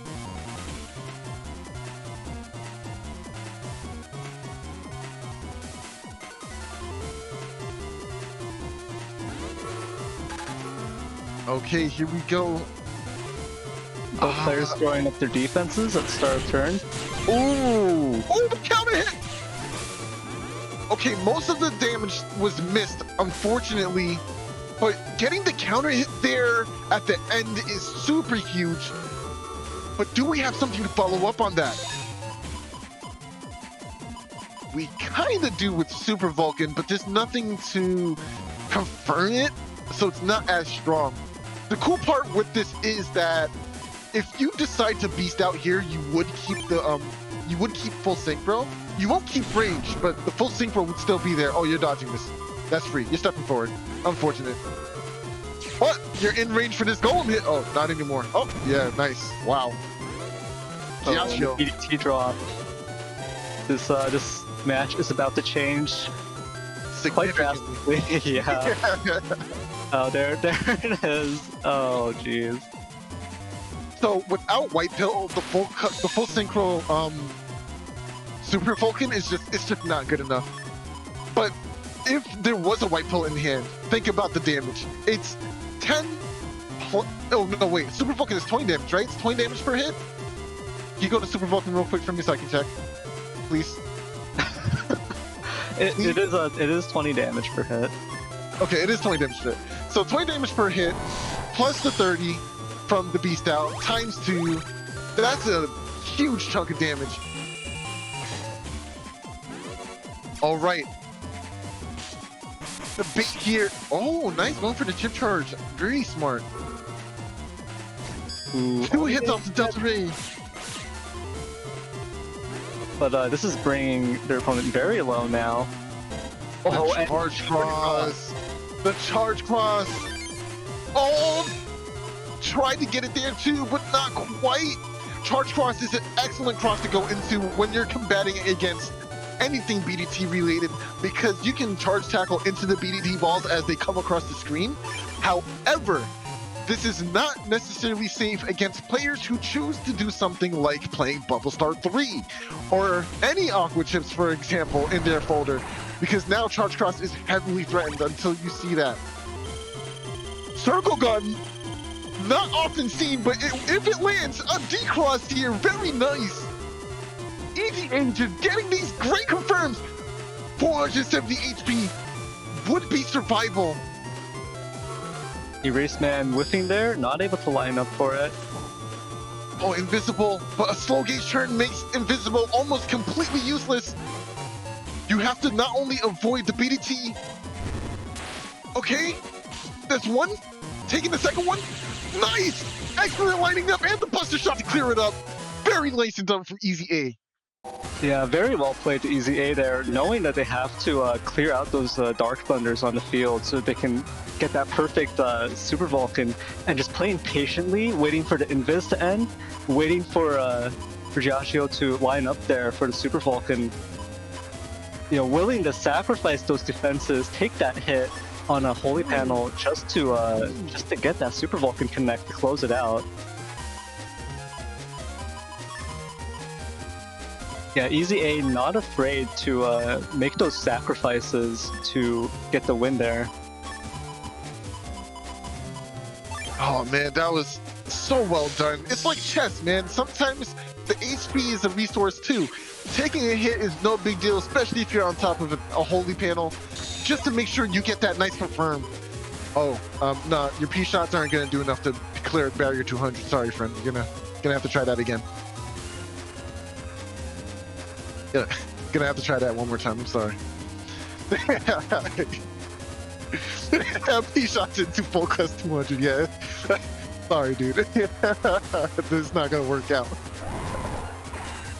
Yeah, Oh. you're gonna take another 40 P shots there. Oh, that's pulse, but it is gonna give anger. Oh, Nice. it does connect and destroys the barrier 200. So you don't have to do another 39 P shots.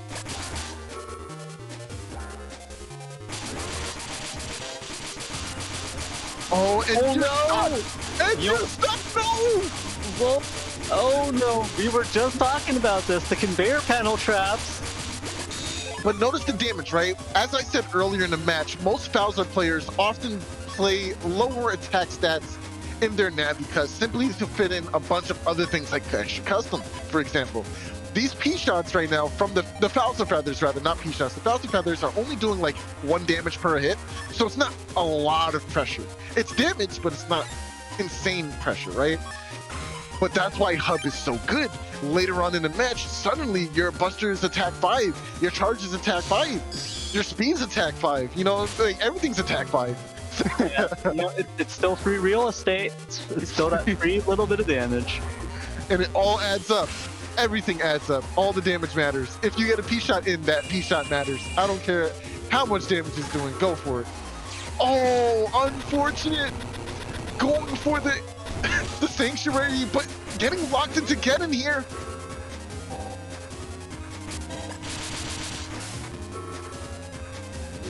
That was so cheesy. Luckily for EasyA, there isn't a huge punish here because it is the attack 1, like you mentioned. And that's an escape. You still got to deal with it though. Hiding in the center here is pretty strong. I wouldn't go down for anything. That's less damage you're taking.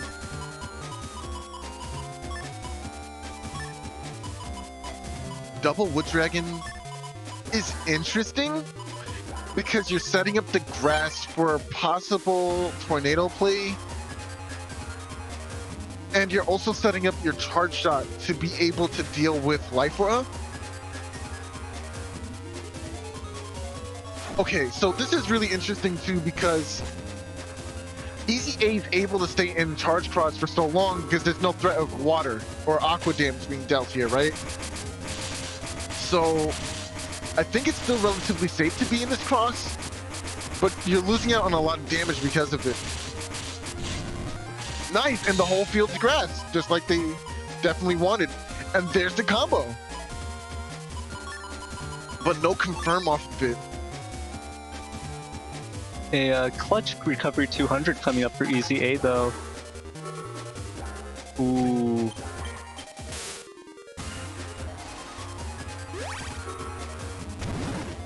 Of course, because it's on code with Delta Ray. Oh, get the chip lock out. No! No! Should have waited. Excellent maneuvering from Ghiaccio, camping the top row to make sure these hits do not land. And we're gonna get the 2-for-1 special. Oh! Oh, the movement. Oh, okay. Come on, line these up properly. Thank you. EasyA, you're giving me a heart attack. You're giving me the illest heart attack. You know, EasyA might be having a heart attack themselves right now because those two Dark Thunders, if there's a misstep here, that's 400 damage. That's almost EasyA's entire health bar here. One confirm will guarantee the other. Nice. Ooh, it's gonna and fall the other one goes off the field. Oh, nice. Getting the input there for the supersonic wave. No. Oh, and the hit off the charge. Wow, that's super cool. Nice. Oh, doesn't get it the second time though. You have to really be on it.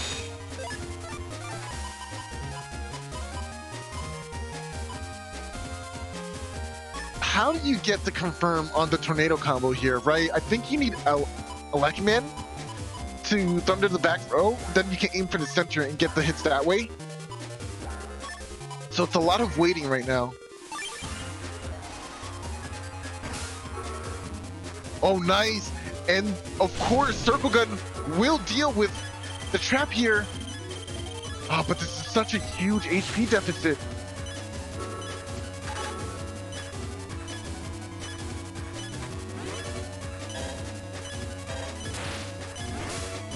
Oh no! Oh, dude. Oh, but gets the trap! Oh, that was so lucky! That was luck. That was 100% luck. Oh, and the punish again! Oh my gosh. What is this match? Only 200 HP. There's no threat of another Giga coming out to do a massive amount of damage. So Ghiaccio really only has the pressure from these BDTs. But since there isn't a way to... There it is. HonorNite rearing its ugly head, but unfortunately, it's not like you can get a charge shot from HonorNite here, right? Because you have the BDT. Yeah, but thankfully, they won't need it with that Groundman SP to finish things off. Can't protect yourself against that using the charge cross charge shot, unless there's some unfortunate timing.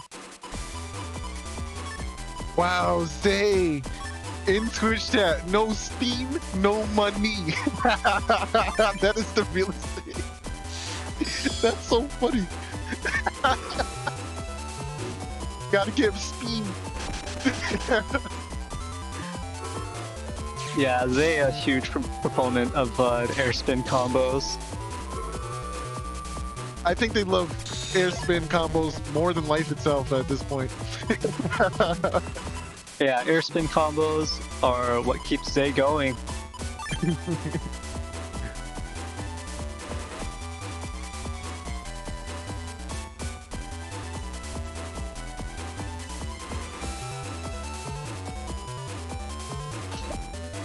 Alright, so can EasyA take down this fast barrier?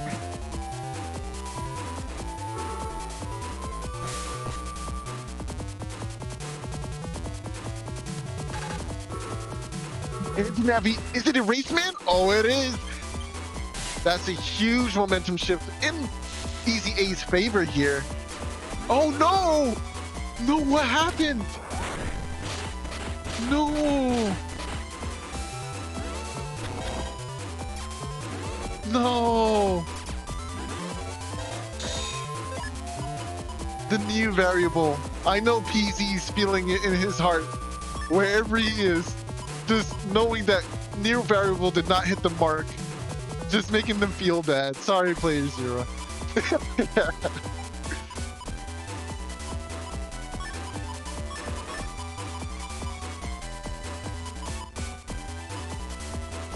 Oh, hold on. Is that Thunder? Okay, so Thunder with Beast Out is pretty interesting. Ooh, getting that 200 damage here. EasyA not popping the anti-damage quite yet. Gonna come up here versus this Geddon, but both players actually just locked in. Dance. Dance like your life depends on it. Oh no! These Thunderballs were definitely paid on time and with the preferred amount as well, because they are doing their job quite well right now. Oh, if this Judgment connects. Just stand at each other. Oh no! Wait! This is not it! gonna cut it. This is it! Tornado home! Yo, that was pretty cool. And there Oh my is gosh. spin. There's the air spin combo, the wind wheel. It did a healthy chunk of damage, I think around 400. Yeah, playing Beyblades out here. Some respectful damage coming out there. Unfortunately, there wasn't like another white capsule to make it last a little longer to get the rest of the hits, but it's still solid damage, you know.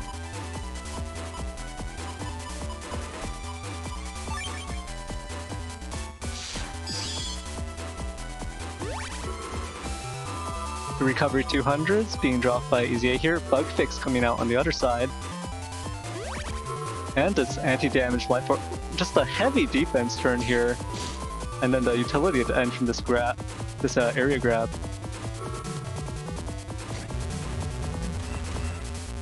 Not too much out of this Elect Man here.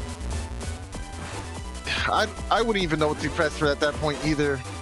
Very unfortunate. Not enough room to dodge. You want to play your movement a little smarter, yeah. It's gonna be hard with this little area for the charge tackle to deal with any of those Thunderballs. But a Golem hit will deal with this Lypra. But yeah, why do that when you have Wind Wreck? Oh hey, actually, White Capsule, the Wood Dragon into Erase, into Golem, or even lead Erase and go for that same combo. Oh, oof, ouch.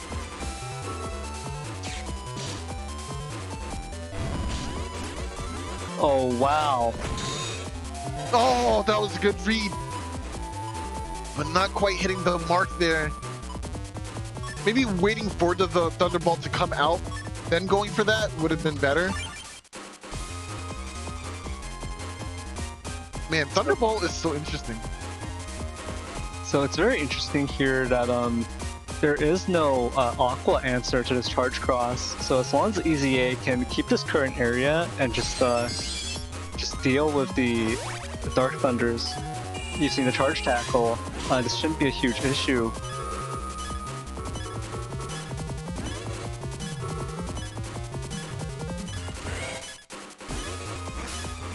Oh, using the pull. That was so smart. Nice! That was very lucky too.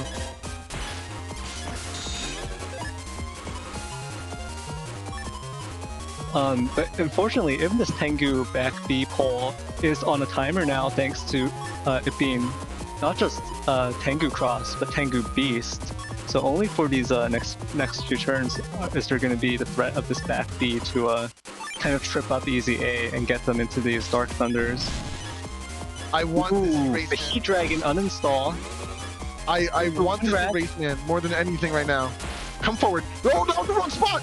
That's not where you want to be! Oh no! That's not where you want to be right now! Delta Ray! It's hitting! 1, 2, 3! It's anyone's game now! Oh my gosh, that was so much damage!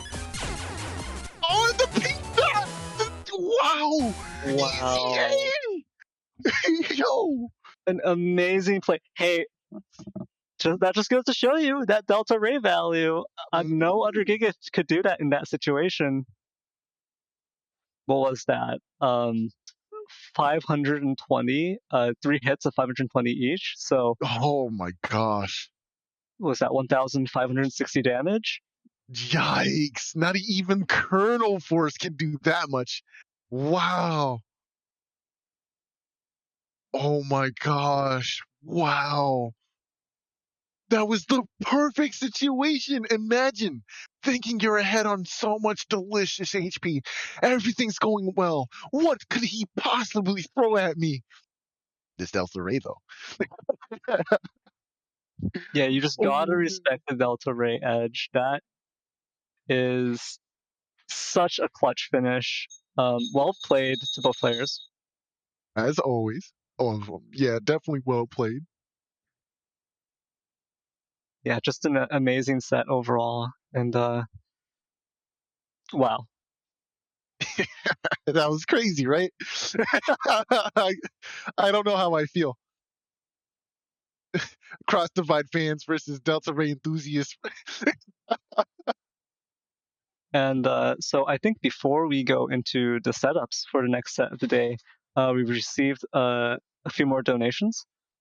Oh, really? And I think so the first donation is from Weenie, so I'm assuming that's WeenieWhistle, donating $6 and saying, "This is Weenie, but donating for Desmond." Thank you, Weenie and Desmond. Oh, man. We do Wow, see another. T-James95 pitching in another $50. No comment for this one, but thank you again, T-James95. And then Jonathan donated $3 and said, "I felt a bit bad because I love Mega Man, but I'm still waiting on my next paycheck to pay off a ton of bills. I hope this is at least helpful. I saw we got to 100% for N1GP staff, and the donation message cuts off right there. I think we will try and get the rest of that message. Also, we got another $20 from Zay. Thank you again, Zay. So the rest of that message reads, I hope this is at least helpful. I saw we got to 100% for N1GP staff and prize funding. I'm excited to see how the N1GP expands because of the donation war. Thank you, Jonathan, for the $3. And thank you, Zay, for the $20. Yeah, thanks again, you guys, for donating. And for all of the love and support. And with that, I think we can move into the next set of the day. Let's get right to it. So this is another Falzar versus Gregar matchup. Has it been every single match so far? Yeah. Yeah, okay, yeah, it has. So this is another Falzar versus... Okay, let's see if we can keep the streak going on to the end of the stream. This is getting a little bit outrageous, but this is Master versus BossbabysansSP. We call him Sans for short.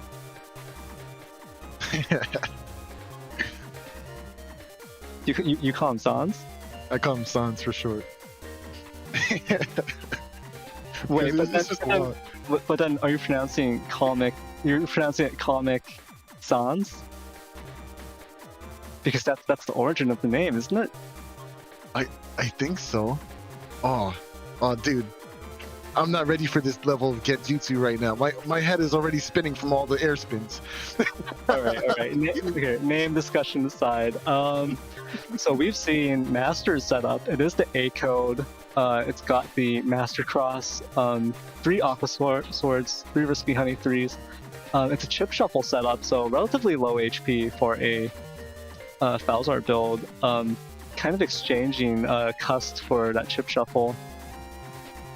And it's got Hub Batch, it's got Spoutman SP, so it's just basically just a mono A code, just a single code folder, and then the Giga. And on the other end with Boss Baby, however you want to pronounce it, I'm just gonna say Boss Baby from this point. It is a G code Gregor setup, 2200 HP, so chonk Gregor setup. But it doesn't look like it has recovery 300, so a little bit less of that chonk than some setups. It does have barrier 200, so a little bit of defense there, and it's got the utility from G code. Uninstall static, machine gun, heat dragon. So there's a lot of those chips there. You could attach to uninstall to and try and clear out your opponent's super armor. I definitely want to point out that there's 2 Gundel Cell 3s in here. So I think one is 480 damage on top of a Kernel Force. That's already a lot of damage, right? But Boss Baby Sons wants to go even further beyond to delete you into the negative zone with the second Gundel Cell 3. That's super overkill. I don't even think you need both of those. I do think it will present a small issue because the Gundel Soul coming up earlier with Cust 1 means you'll be forced to use it earlier, and if 2 show up earlier, it could be even more problematic. But dang, like, are we really just gonna pop off double the Gundel Souls on people? Is that what we're doing now? Yeah, it's an interesting combination because technically speaking, you're already getting extra DPS from your Gregor Vulcan during the Kernel Force usually, but obviously a Gundel Soul 3 is going to be way more damage. So if you can actually squeeze both of them in on top of the Kernel Force, that's basically just there's no way to survive, right? So yeah, it's pretty interesting. We have a lot of utility from these from Boss Baby's Navi chips here, choosing to take Tengu Man instead of let's say another big damage splash chip like maybe Groundman SP. That would have been in code for G, but really interesting just choosing to take that Tengu Man instead, getting that extra coverage against Life Aura and barriers, and then an opponent's Erase Cross potentially. Because Boss Baby is only running that 1 wind rack, so that Tengu Man is going to be basically a replacement for like a 2 wind rack setup. And so it's very interesting the choices that these players made in building their setups. I do think that not bringing the Groundman SP here, I learned a lesson, right? In the last Blood Moon I played, I ended up playing F code with only Star Navis and no SP Navis, right? The threat that SP Navis put onto the board simply for existing in your folder. I mean, there's Erase Man SP, right? Let me not get ahead of myself. But that Groundman SP is just so much more damage that you're adding on to the threat level of your folder. That it's almost, especially since you have double the statics in your folder, you could even go ahead and play a wind rack in your folder as well, right? If you really want that extra win, you don't need the Tengu Man here, in my opinion. But that could have very easily been Groundman SP. Yeah, that is true. Or you could have just slapped any number of other potential splash chips, like Element Man SP, really good there for that extra method for dealing with Sanctuary. and that extra elemental coverage to get a hard-hitting D-cross hit on your opponent. You can never underestimate element SP. But yeah, hold on. Hold on a second. hold on. Master in Twitch chat just said that they dropped Life Aura for extra bees. Yo, hold on. I didn't even realize. There was no Life Aura in this folder. But is that the cut we made? That is a testament to the power of bees. That is. Thank you for that. I needed that. That was a great laugh. Holy hell. Bees over Life Aura. Hey, it's no laughing matter. That is no laughing matter. Risky Honey is a defensive chip. It's true. It's a defensive chip. So, I mean, they replaced a potential defensive chip with another defensive chip, right? Right. And it's not like you can TFC. I mean, you can technically try to TFC Life Aura, right? To Kernel Force. But are you killing the opponent? No, you're not. But bees can. Yo, that is hilarious. Oh my gosh.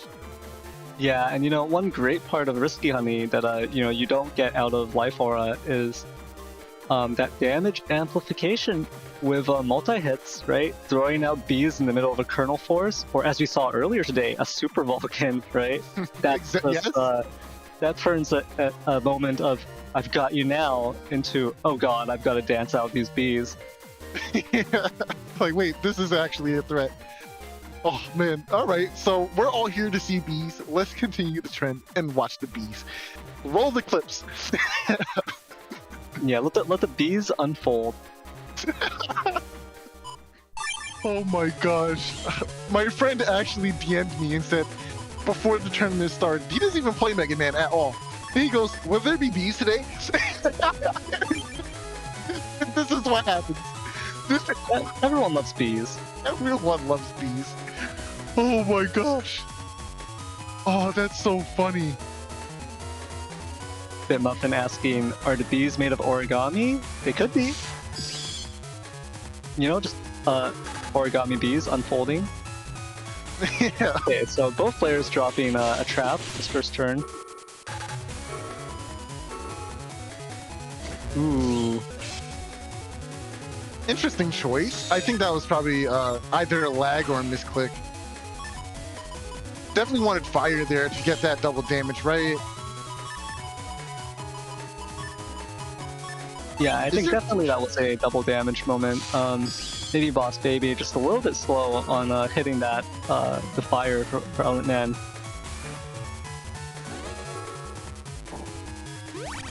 Oh boy. 6 for me. Oh, okay. Whoa. Ooh, lining up for this Erase Man. It's gonna interrupt Boss Baby's Erase charge shot as well.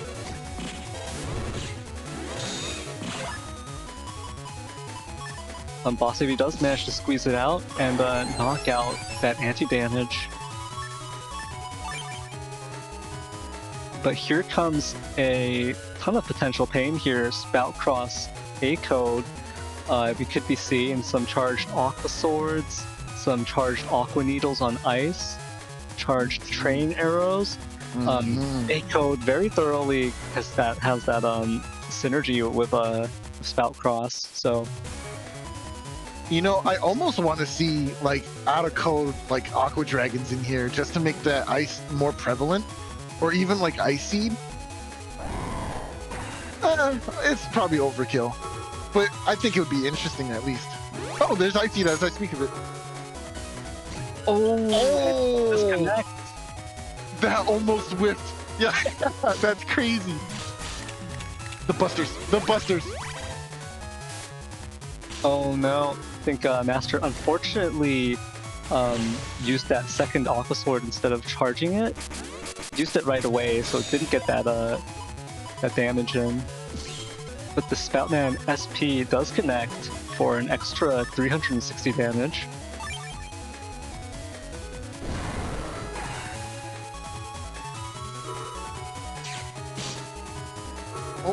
There's another area grab, a little overkill. Oh, not after the judgment. Oh, that sucks.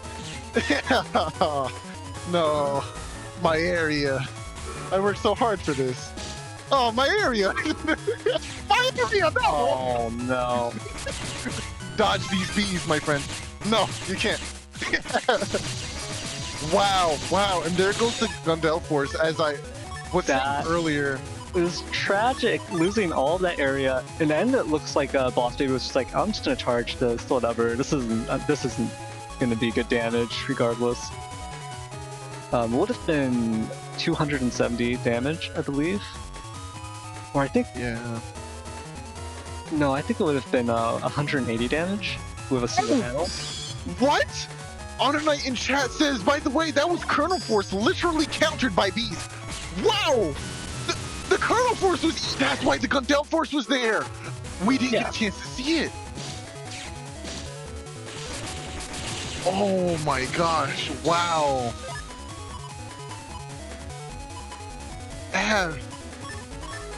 F in chat. Yo, it's 3-frame. It was the 3-frame counter, bro. The 3-frame said, nah, you don't have these anymore. Bees. Let there be bees.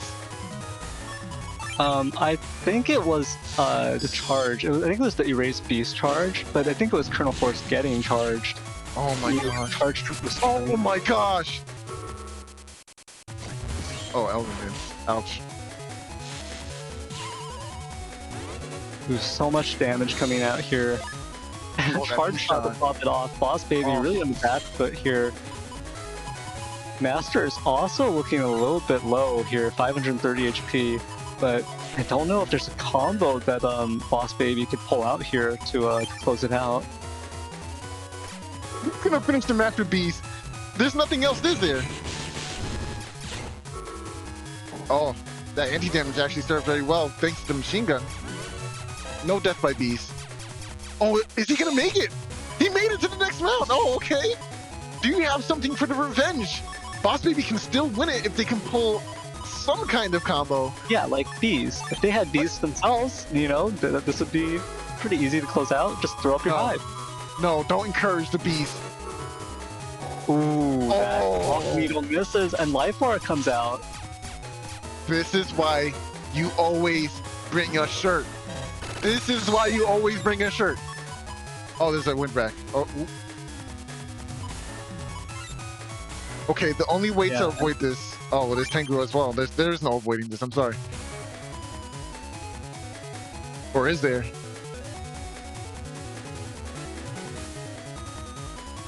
I'm scared. Could be a reversal, but I don't think it will be.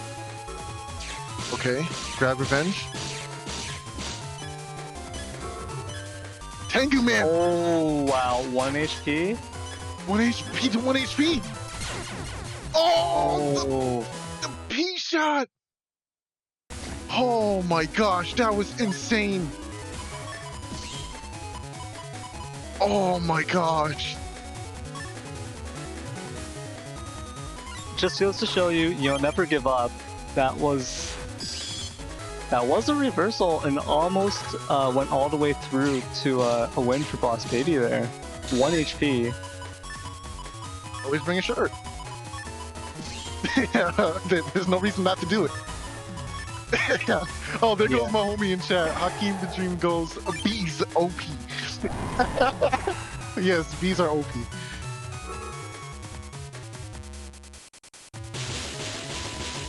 Oh, that uninstall machine gun 2 with erase boost as well. Oh wow. Ooh, I like the counter hit. Huge damage coming from both players here. In fact, I think both players did basically the same amount of damage to each other. It's just that Boss Baby's got that extra padding from the Navi Cust. I don't like Not managing to get that D-Cross with the Judge Man. Very close. Oh, I said, oh wow, that was very convenient for Boss Baby Sons there.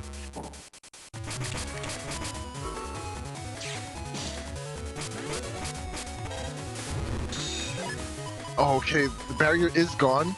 Okay, so I don't think the barrier actually took 200 damage there. What ends up happening is while you're flashing, or you're in an invisible state, the barrier takes less damage before it disappears. It's very interesting. I think that's like a bug or something. I don't know if that's intended. I think it's less that it takes less damage before it disappears. I think it's just that it receives more damage from certain things. It takes more damage. Oh, how interesting. Yeah, so basically the HP that the barrier has gets burned more quickly. How interesting. I didn't realize that's what it was. Okay, pretty cool. Yeah, All Risk in YouTube chat says it was the attacks hitting multiple times, ends up hitting every frame for certain attacks, and yeah, that is correct. PlayerZero in Twitch chat is agreeing, saying basically the same thing. Some things multi-hit. Oh, is that Program Advance? No, but there's these there. Oh no, that is Program Advance.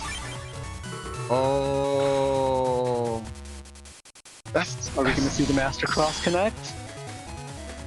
Into a D-Cross? Oh! No! We're not gonna see, I'm sorry. No show for you. Colonel Force. So you see, rude. Wazi, this is what happens when you pay your workers, bro. They come through for you, bro. Gotta pay your workers.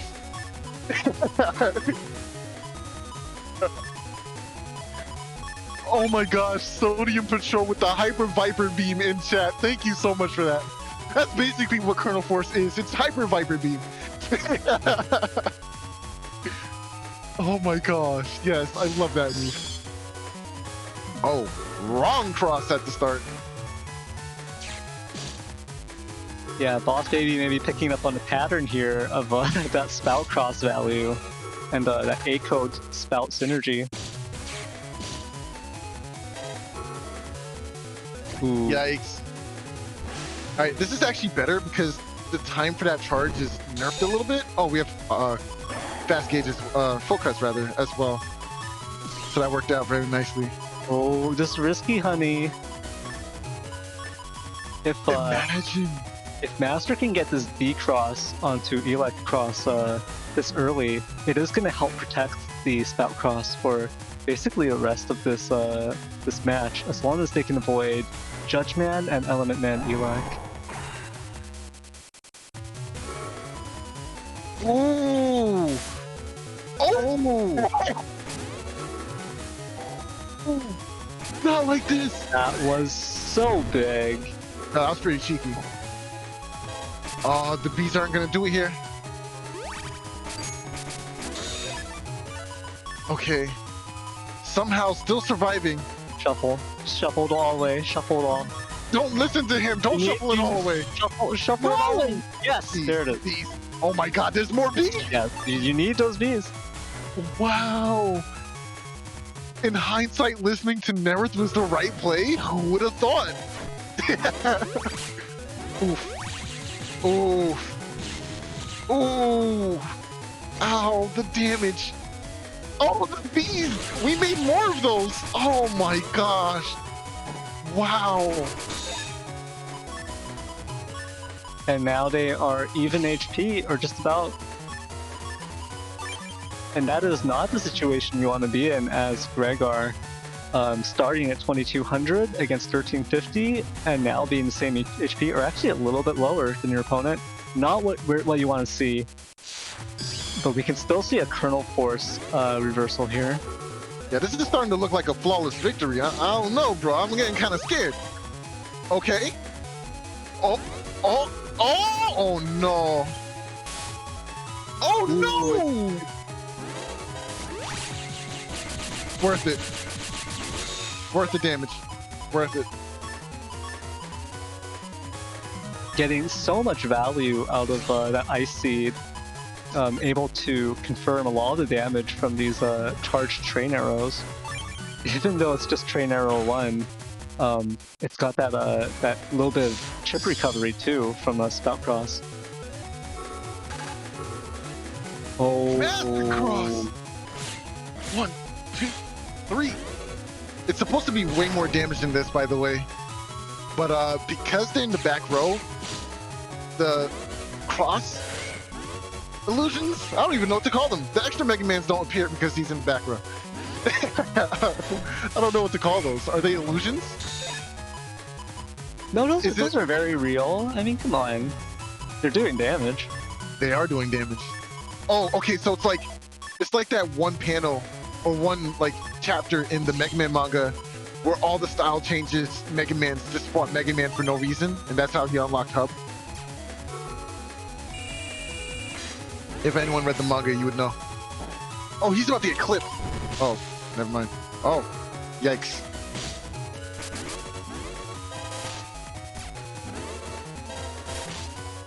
Oh, these hard shots. No.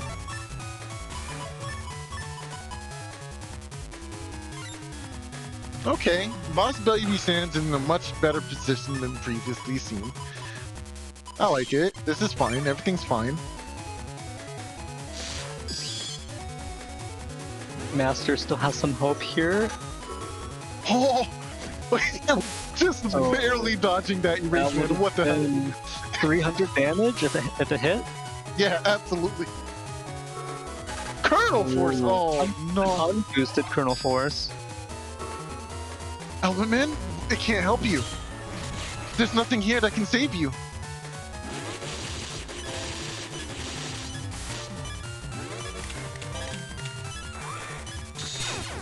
Oh, okay. Oh man. I thought they were gonna make it to the next turn. Yeah. Master could have gone for a element elect to cut off about 90 damage from the Colonel Force there, but unfortunately, there was a split-second decision that had to be made. Are you going to let your opponent keep a lot of those holy panels by going for that element elect? Because that's the choice you've got to make with that element man. You're either going to give your opponent those holy panels for basically the rest of the match, or you're going to, potentially save your own life for at least one more turn. Yeah, it's a tough decision. It was a very tough decision. That's the pressure that Colonel Force has. Yeah, well played to both players. Well played to Master and BossbabysansSP. Yet another Falzar versus Gregar, an unbroken streak. And I think that was a very interesting set. And it's kind of interesting to see from a chip shuffle perspective as well, a lot of what's going on behind the scenes and the value you get out of that Navicust in exchange for losing that extra cust or HP. Man. Well, we're not done yet, Neryth. We have two more matches, I believe. And the next one is going to be BlueStar versus HonorNite.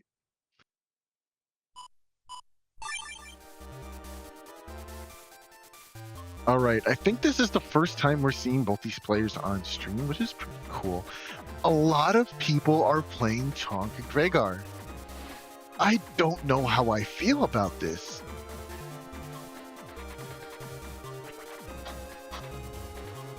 Okay, alright, so here's the thing. The reason why this is starting to become so popular is the viability of it, right? That much extra HP kind of invalidates Geddon in a way, right? Because you have the extra HP to live through whatever they're going to do on a Geddon turn. Sure. Well, do you disagree? I don't know. I mean, I only played a few sets, a very small number of sets this week, but I don't think the extra HP necessarily offsets the Geddon turn. It all depends on what chips are being used on the Geddon turn. Am I right? Yeah, that's true too. Obviously. There are a couple of chip combinations that can easily make it a little bit too painful for even a Chonk Gregar to sit through. So it's a huge trade-off deciding I'm going to go for Chonk versus I'm going to go for Air Shoes as Gregar. And I think we see a lot of this Chonk Gregar right now because people aren't playing the things that really punish it. So I'm not sure if people will eventually catch on and decide I'm going to do this and it's going to make life a lot more difficult for Chonk Gregar, or if people are going to take a bit longer to figure it out. But Definitely there are answers to it, and there are things that can punish Chonk Gregar for making that choice. Yes. So I think it's a meta thing in terms of like we're seeing a lot more of it right now, but I don't think it's like objectively far superior to Airshoo's Gregar, right? No. I would disagree with that entirely, right? Because the added value of any shoes changes up the matchup tremendously. Like even your cust, right? With no shoes, but the 1500 double cust, you have first variant in there. Even that cust is incredibly potent, but you don't see the chonk, right? But you don't have shoes either, but you have the extra cust. So there's so many variations that you can play in Gregar builds, like that just changed the matchup drastically. The extra HP right now is looking really popular for two reasons. One, because Simon's been doing very well with it, right? And among a couple other players, I think Virion was another one who was doing really well with it. There was one more person that was playing Chonk. I don't remember who it was. I think maybe it was Thiago. I don't remember the last person. But the main primary person is actually Simes, right? So we see Simes winning many events with this build. People are obviously going to gravitate towards that, right? But that's how the meta changes. If this becomes more popular, people are going to play a lot more things that punish no shoes. Well, okay, you don't have shoes. I'm going to throw out some Magnums. I'm going to throw out Geddon. I'm going to throw out some Ice Seeds. Whatever it is that you can't stop me from doing, I'm going to do now, right? Because you don't have any shoes to deal with. Yeah, definitely. It is a heavily meta-dependent thing, and we'll see if it ever swings back the other way. But yeah, looking at these builds, it's a very interesting choice BlueStar made to run these Reflector 3s. So there's a lot of extra defense that doubles his offense there. 200 damage from Reflector 3, nothing to scoff at. Just the Gregar build that has a lot of stuff that can be chip charged.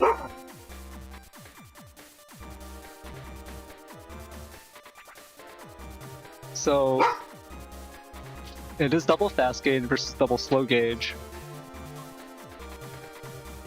Yeah, the double fast gauge versus double flow gauge is always a tricky matchup. The person who uses it first isn't necessarily in a disadvantage, but that will most likely mean that the other player will win the war in terms of gauge. Think of it like weather wars in Pokemon. If you kill the enemy's Politoed first and throw out your Ninetales, then it's going to be sunny for the rest of the game, right? Specifically in Black and White, at least. It's the same thing here. Like, you throw out your fast gauge first, your opponent has 2 slow gauges to respond with. Now I have to think about when I use this fast gauge. Like, how am I using it? Am I going to use it defensively? Am I going to use it offensively? Etc., etc., etc., right? I think it's really interesting when you get into the gauge wars. I really like the way it changes the match. Like, sometimes a Gregar player or a Falcon player will chip charge a gauge, but you would never know, right? Because you don't know, maybe you sit on your gauges for a little bit longer. Now you're second guessing your gauge usage. You don't know what's really happening here. You can assume and then make an observation based on that and make a decision based on that. The mind games, the mental gymnastics, it's just all there. Yeah, it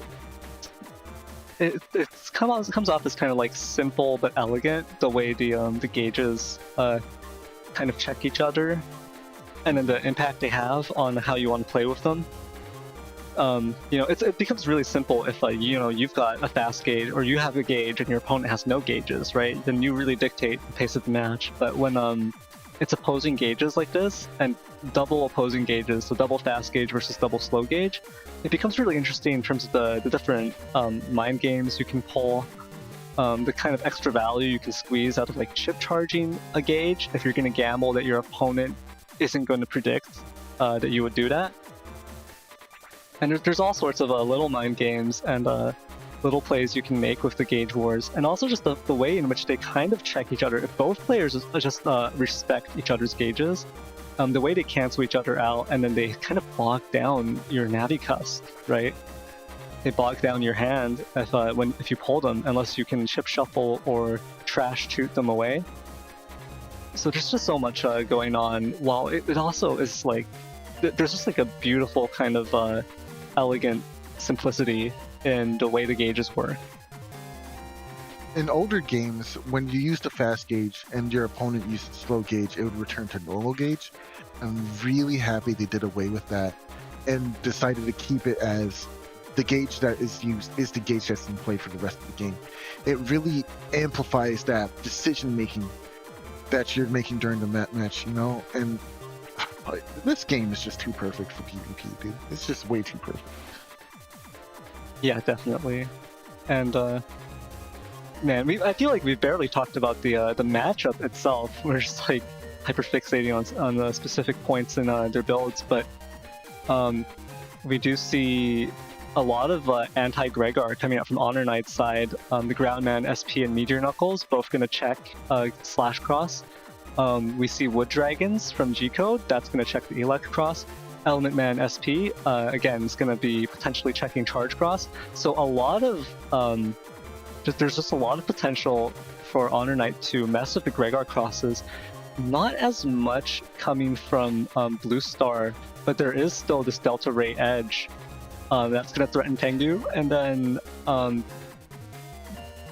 really, I think that's about it in terms of the way BlueStar can threaten using heavy-hitting chips. So there is, I think, a bit more of an edge here for HonorNite in terms of the chip and the Navi matchup, the Mega Chip matchup, I should say. But there's still this huge HP difference to overcome. So we'll see whether or not that bit of an edge in their chip selection can make up for that HP difference. And I think with that, we can jump into the set.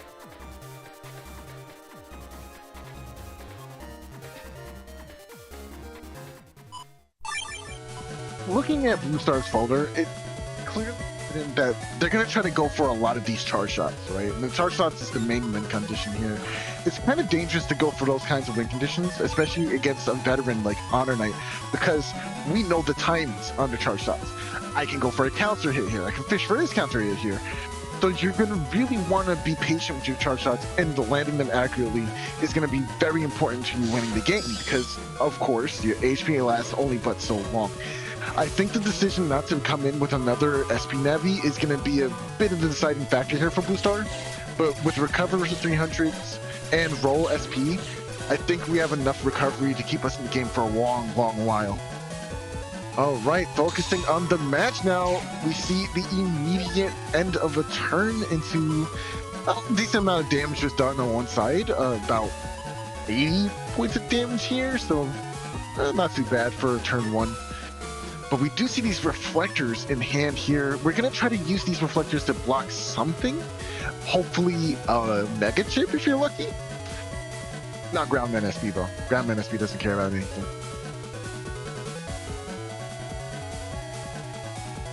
Yeah, seeing this huge HP difference right off the bat, this 2200 to 1400, it really hits you like a truck when you actually see it in game.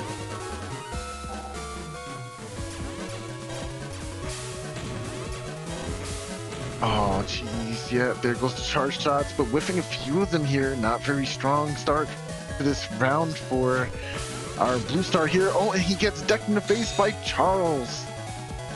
Thank you, Charlie. The Raceman is going to line up here with BlueStar. And that is going to maybe force a either Beast or a Cross Cancel. HonorNite could easily follow this up with some more chips here, get some more damage in if BlueStar doesn't Cross Cancel or Beast Cancel out of the paralysis.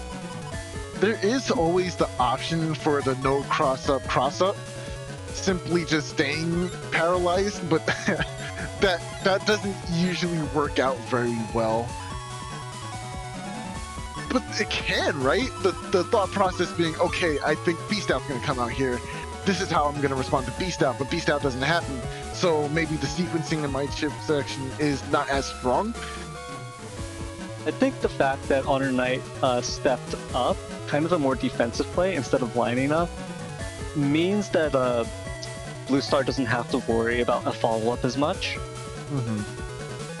So HonorNite, I think, looking to kind of play around and preserve this SoulXCross a bit, and playing a bit more defensively, especially with this HP difference right now that they've got to slowly whittle through. Ooh, these charge shots landing though, they actually can add up a little bit. It is attack for Falzar. Oh, and losing the sensor panel. Oh, and the meteor knuckle. Not that many hits, but getting a lot of value, just destroying those holy panels and trapping BlueStar here. We're about to see go into this next turn. Cut screen comes up, but there is no real answer here, it looks like, for this for being trapped here. Ooh, BlueStar could use that element, man, to make some ice panels to escape, but I don't think the value is really there. Probably want to keep that just to deal with HonorNite Sanctuary when it comes up.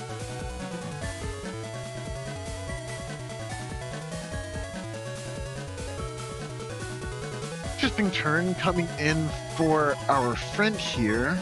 BlueStar is definitely patiently looking at the chips in hand, but there's not too much you really need to do. I think this barrier and the invisible is the best choice defensively because you're in a situation where you can't really move around too much.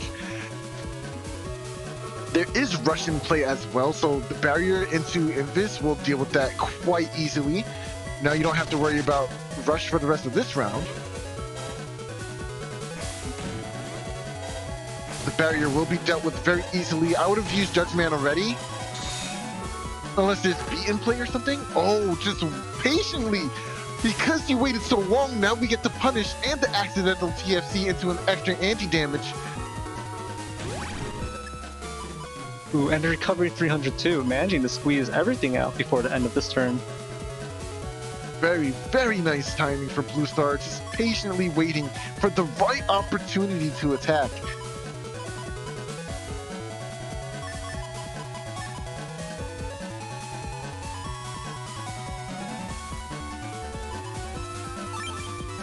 I actually do like the reflector here. Trying to run up and camp the holy panel too is also a very good option. Especially now that there's baby afoot. Oh, it's baby. Oh, just going for it. Oh, and the wait. Oh, that was so good. Waiting for the timeout on the reflector. Able to get the punish with the uninstall here. Okay, you really do not want to miss out. Oh, I would have TFC'd.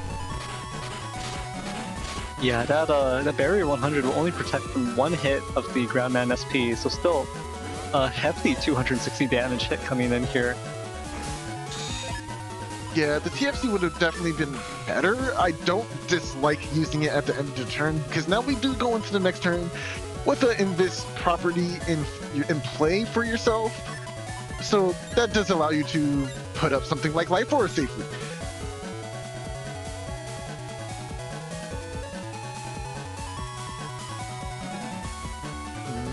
Delta Ray right now isn't perfect in my opinion. You really want to hit that Tengu, right? So right now, going for a barrier, or not even barrier 200, maybe even Life Aura would be the better bait to draw out that Tengu, right? And I think that's the play I would be going for here. Or the opponent could be reading a Life Aura play right now and go into Tengu. Okay, that would have been crazy.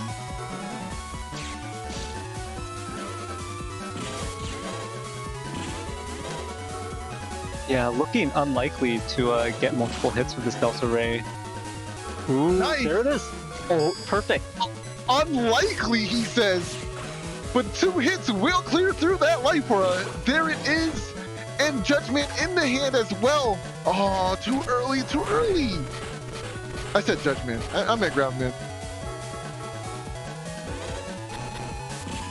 Delta Ray getting a lot of nice representation. See, folks, Kernel Force is not the only Giga chip in the game for Gregar. Delta Ray and Base do definitely play a role. Yeah, I knew you were gonna squeeze in base. Listen, dude, when am I not gonna squeeze in base? I'm a little disappointed that we haven't seen any at all. I should have entered. I should have entered and represented base. I'm upset. Ooh, that element Elec is going to decross, do 200 damage to HonorNite. Grab Revenge comes here to get some area back for HonorNite, but not going to get too much out of these chips here. Just knocking down the barrier 200 from BlueStar. 600 HP gap between the two players here, but it's not looking too bad for HonorNite. And we see the end of BlueStar's folder there. I do love Erase Cross's charge shot for these situations specifically. Low on movement options, has to walk forward, gonna possibly eat double the hits from this charge shot, or just take the one, wait it out, and then move afterwards. Like, it's such a pressure giving cross this is. Ooh, Tomahawk cross coming up from HonorNite here. And there's the Sanctuary. Ooh, that is +1 with Tomahawk. That is going to be a steady amount of damage, but BlueStar drops their own Holy Panel. Unfortunately, not going to get as much value out of this roll as would have liked, but the heal is still something, you know? Oh, and that Grab Revenge. Gonna have to throw away that anti-damage in the hand from the previous turn. But it would really be unfortunate if there happened to be a TFC to this Grab Revenge that would prevent the push.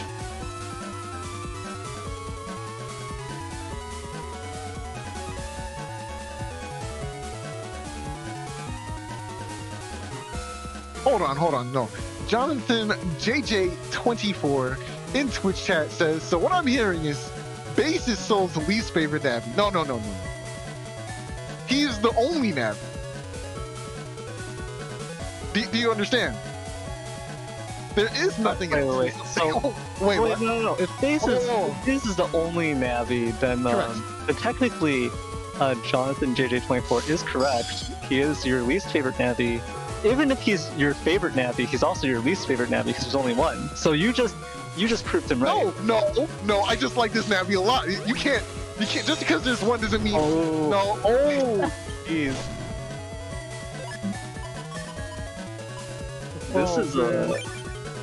This might be rough for HonorNite because this Grab Revenge is gonna come down here. It's not that rough though, right? Because there's no area grab to put extra pressure, so you can literally just camp in this back row and chill. Got to deal with the Holy Panel. Oh, dang, and that's not what you wanted to see. Oof. And there were two potential Magnum positions that would have been both decent there. Both would have cleared out that Holy Panel and hit BlueStar. Fortunately, not able to land either one.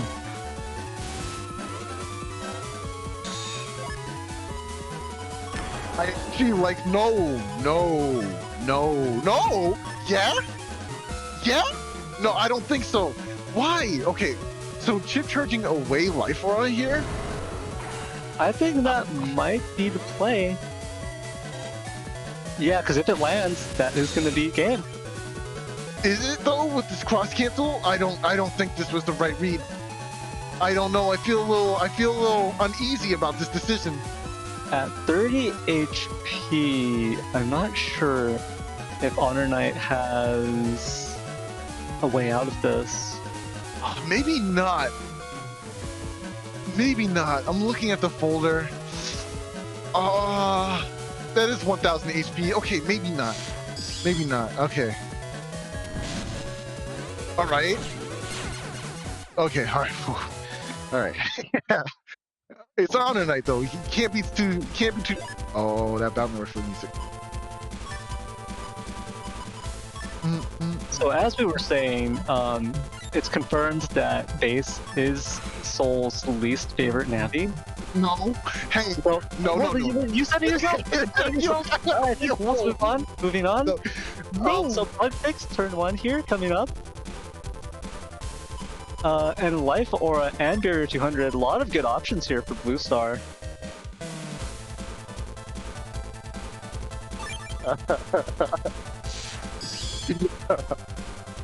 Oh my gosh. Personally, I'm more of a base anomaly fan in terms of specific base chips, but base is also good. I think regular base is really good, but base anomaly just does so much extra damage. But it's a trade-off, right? You get holes and it's like, dang. Wow, that was rude. Ooh, so cheeky. Wow. That is... I'll take care of the barrier and your HP at the same time. That's fine with me. Although you do lose out on the 130 from the magnums.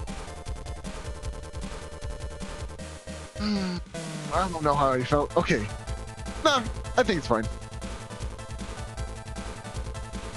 Because now you can't move around at all either, so anything that's hidden down this line is free real estate. But this is also a mental gymnastic trap for HonorNite as well. Yeah, I can't move, but now you have to come down here to do damage, which means I could possibly throw a race man at you. Who knows? I'm basically guaranteed a follow-up here too. But yeah, it's still clearly better for HonorNite, this positioning. Yeah, so here comes the Sanctuary drop from BlueStar. Hopefully HonorNite wasn't counting on BlueStar being trapped in there. Ooh, looks like the Judgeman will miss. The magnums could have been used here, but thankfully Dust has a charge shot. That also kills the panels. SoulXCross, its value cannot be understated in terms of dealing with holy panels. So already 3 of these holy panels about to be broken.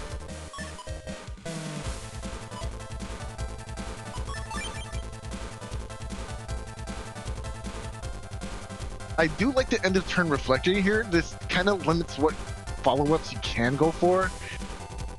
Although there is a clear end to it, right?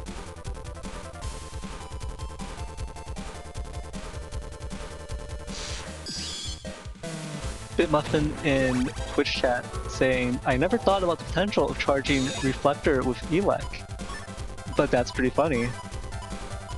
Yeah, it is a null chip, so you can charge it with Elec and get paralysis out of the Reflector 3. It is pretty interesting that you can do that, actually. Yes, our dear friend Charlie coming around, making the rounds, and making easy work of the Sanctuary panels. We love Charlie.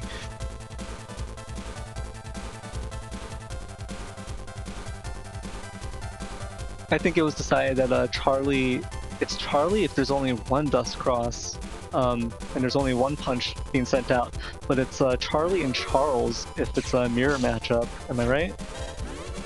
I think we actually reversed that ruling and decided that it was unanimously Charlie, because it was too hard to keep track of who was Charles and who was Charlie. Okay, makes sense. Ooh, Elec Man SP, or rather Element Man SP connecting with Elec into this Erase Man.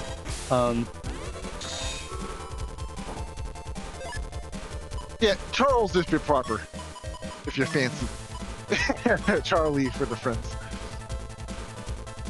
playerzero being an agent of chaos in Twitch chat saying, I refuse to use any of these names.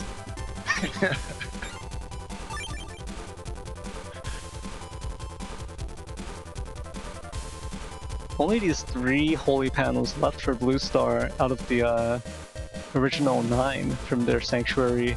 So we're really seeing that Dust charge shot, plus that Element Man Elec whittling these holy panels down, making these safe zones much less safe. I also gotta commend HonorNite here for the use of Element Elect specifically, blocking out a possible /cross pressure, especially when you don't have defenses to deal with that, right? So now it's forcing BlueStar to not make that optional choice to go into Slash. But here we are finding the hole and making their way through. BlueStar charges straight forward into this area, which is now my real estate. So BlueStar dropped that slow gauge, which was met with HonorNite's fast gauge right afterwards. So we're going to see BlueStar drop another slow gauge at the start of this turn. So we're seeing the gauge war play out here. And I do believe it is going to end up being a fast gauge in the end, because I don't think HonorNite used a fast gauge before this point.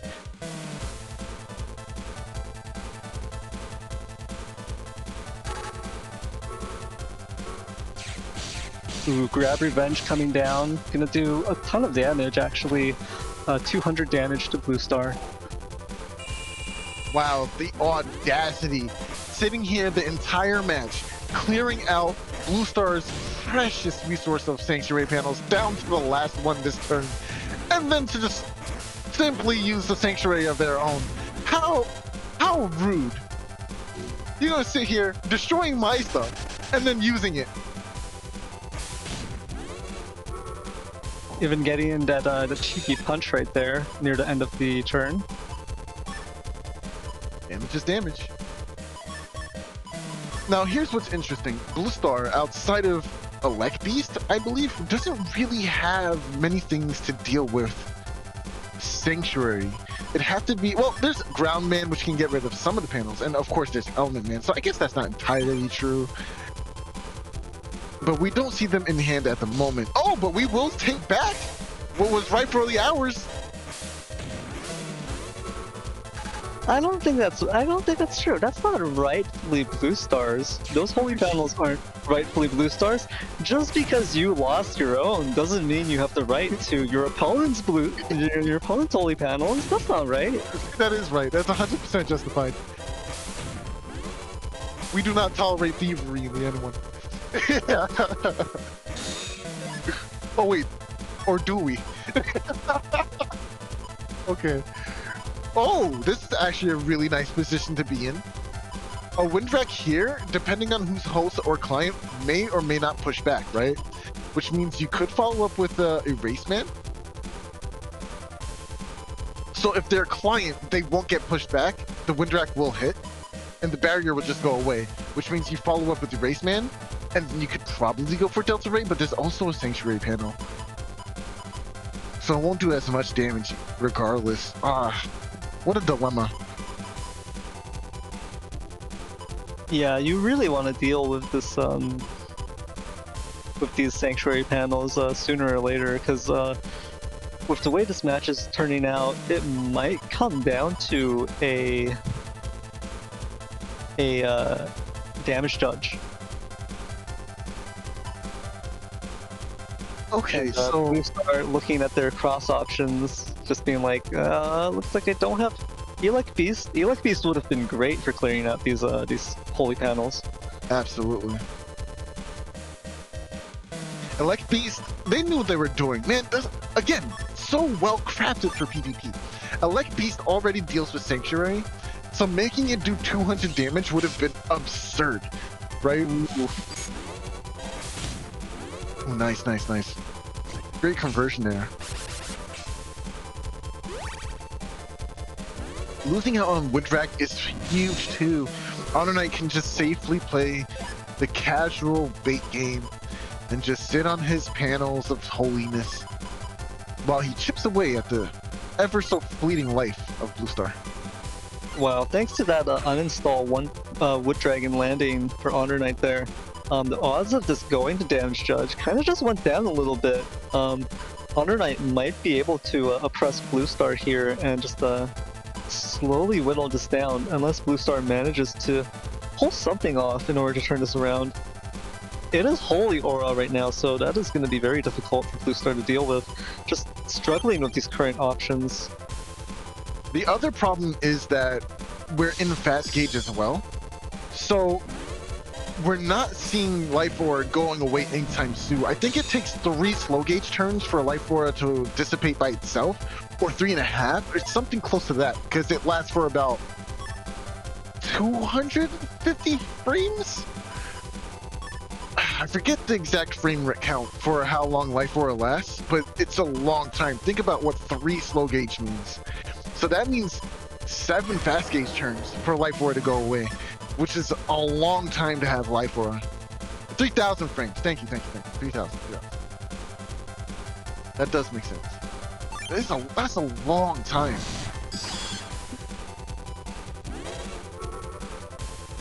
This element, man. Please. Oh, Yes. there it is. There it is. Woo! And now we can chip charge safely to get rid of these. Oh! The charge shot into the anti-damage, denying the beast charge. You see, okay, beast charging in fast gauge is so hard because of how long it takes. But this is something that BlueStar has to do. There's no other options here. We don't have another wind rack. We have to get one of these chip charges to land. Hopefully, the flashing here will give BlueStar enough time to throw out one of those beast charges to deal with this. And that's not even factoring the chance that HonorNite might just have the ultimate footsie game today. If you dodge one of those erase tail arrows, that's basically a whole turn just wasted. You have 3 area grabs in your hand? Do you really? Oh, I was about to say. Okay, there's one. That will also deal with the anti-damage, which isn't bad. Oh, there's 3. Oh my gosh, this is really bad, actually. The way that worked out. Oh, the meteor knuckle in the corner. We'll close it out for HonorNite.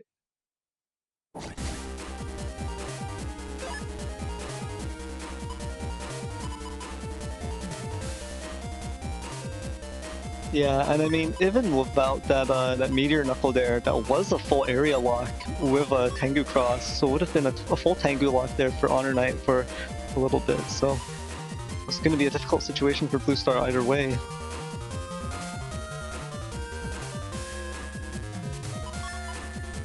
Man, that was a real tough game for BlueStar. The mental damage is huge there. After all of that, you know, biding your time, finally drawing your outs, being able to get back into the game, finally, just for it to be taken away by a couple of area grabs and some fists of justice.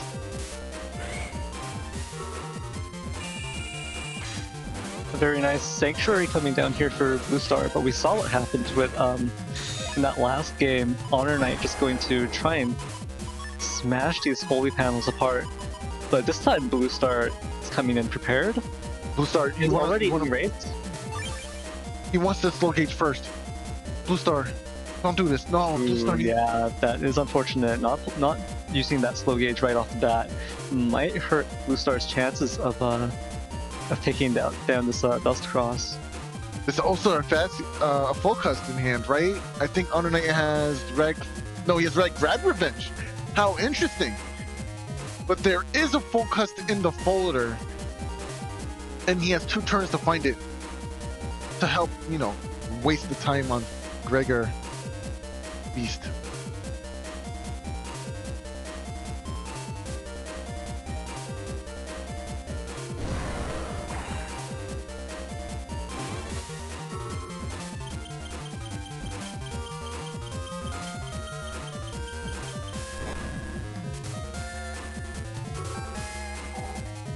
Ooh, barrier 200 will protect against this first one.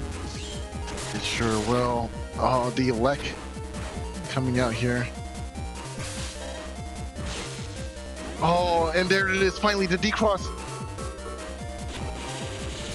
I actually kind of like this decision, but stepping down into this corner is absolutely the last thing you want to do.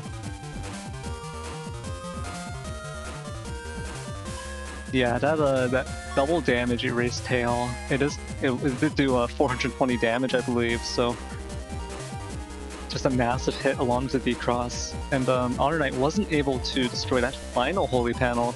So BlueStar does technically have access to it. All right, hear me out. Slash Beast. Tengu is coming. There's nothing else. You have to Slash Beast. I see an area grab. I know HonorNite. I know him. I see this HonorNite area grab coming in, and I see Tengu charge shots happening. If you go Slash Beast, you can at least punish that and get a decent double damage chunk. If you hit the X, even better. No Slash for later is kind of big, but what's the alternative? Dying to Tengu? I could be wrong. I could be wrong. That's why BlueStar is sitting here thinking about it for so long. Because they know. Okay, it was just a beast out.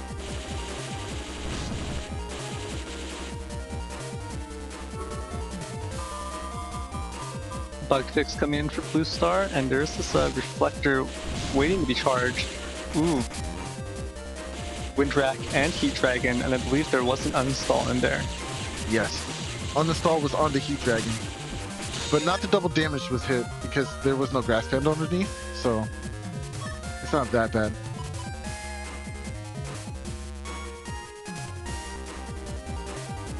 Okay. So Windrak did take care of Erase Beast. I think staying regular is actually not that bad of a choice. Say preserving your crosses for a little later. I would definitely think about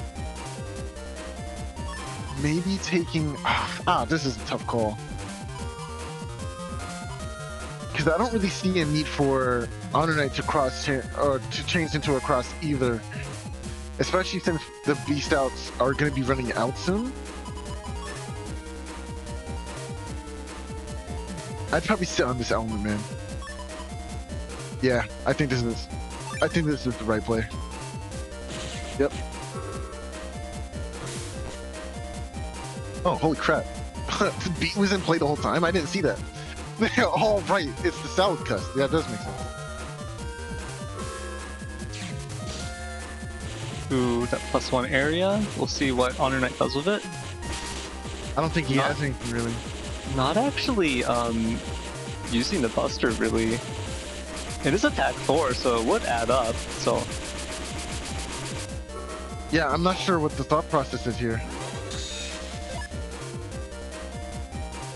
Windrak is wrecked, so that means we will see... So HonorNite was probably hugging that top there, refusing the move because of that Delta Ray threat potential from BlueStar.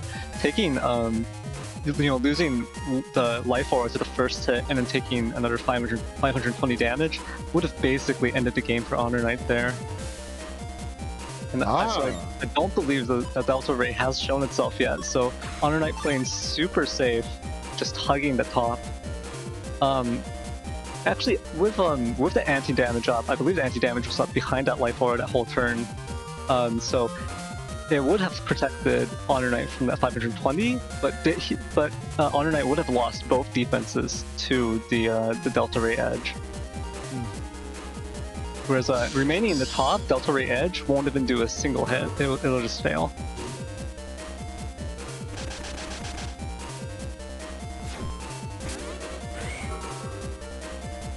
Element Man will deal with the anti-damage on the opposite side here.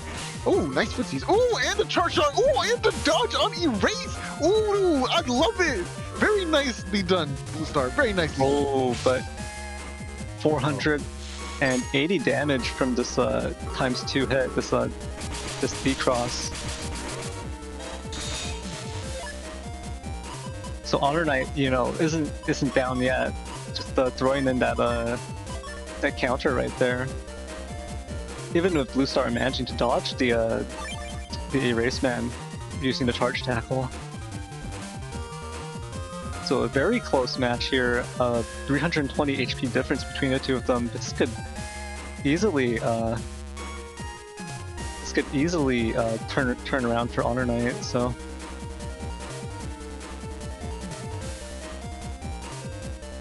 In fact, I don't think we've seen either Giga yet, so Delta Ray and Meteor Knuckle. There it is! Oh, that's decent damage! Ooh, 5 hits, I think. Invisible will not save you at this point in time. Judgment, oh, okay, nice. That will grab back the panels. Yeah, the books fall into the abyss there, but... Hold it, nice. Oh, no, oh, this is tough. Wait, press select. You need to know if there's a broken panel in front of him. Oh, there isn't. Oh, okay. This is it. Another Delta Ray finish. If HonorNite has the defense to the Time Freeze counter and protect themselves against this Delta Ray, this would be very bad for BlueStar. So we'll have to see. I don't think waiting for Invis is the play here. I think you definitely just smash it out. Going into Elect 2 is going to discourage HonorNite from hugging the top. This is it! Oh, the Magnum! Oh, so smart! The Magnum divided! Oh my god, that was bright as shit! Yo, that was insane! Yo! HonorNite's the best player! He was like, nah, cuz, not like this! Yo, HonorNite is the... Yo, that was so godlike. Yo, what are you so doing? Smart. That is so smart. Having that specific positioning and then using that Magnum as a defensive chip to block the Delta Ray edge entirely. Even going so far to allow the narrative play out. Oh, I will never hug the top. I don't want to get hit with a charge shot. That was great. Oh, but the recover 300 and this barrier immediately bringing BlueStar back into this game. It's not over yet. It's not over yet. Yeah, BlueStar even managing to pull the second recovery 300, can get up to 601 HP, and has all this defense. Had to toss away Judge Man though, so BlueStar still had a couple of chips, maybe 2 or so chips, at the end of this turn. Choosing to toss them away just to get that extra bit of survivability, some defense, and extra HP here. Man, this game just keeps getting better and better. How do you play around this situation now? HonorNite on the immediate back foot, even though making a defensive play like that was exactly what he needed. But now you're just so behind on life and you're feeling this pressure. Sanctuary is a really good way to start that. Oh, but Roll, okay, Roll doesn't kill on Sanctuary panels here. It does give HP back though. Yeah, the roll normally would do 180 damage, which is almost all of HonorNite's HP. But on Sanctuary, it would only do half of that, so 90. And there is Tomahawk in play. Going for these charge shots. I really like the idea. Okay, great movement. It is turning up right now. Oh, but this is going to crack these panels though. This might be a problem for BlueStar's movement. Oh no! Oh no! That was amazing! HonorNite still in the game! But a barrier 200 and a wind rack in play, and Slash will deter this entire turn. You're gonna want to back up. Oh, what the, okay. Wow, wow, wow. There's Roll. And Do at you this have point, the defense? at this point, the roll, if it connects, it will finish up this match. And it hits. Oh, wow, Honor. What a well-played match. Roll coming in to save the day.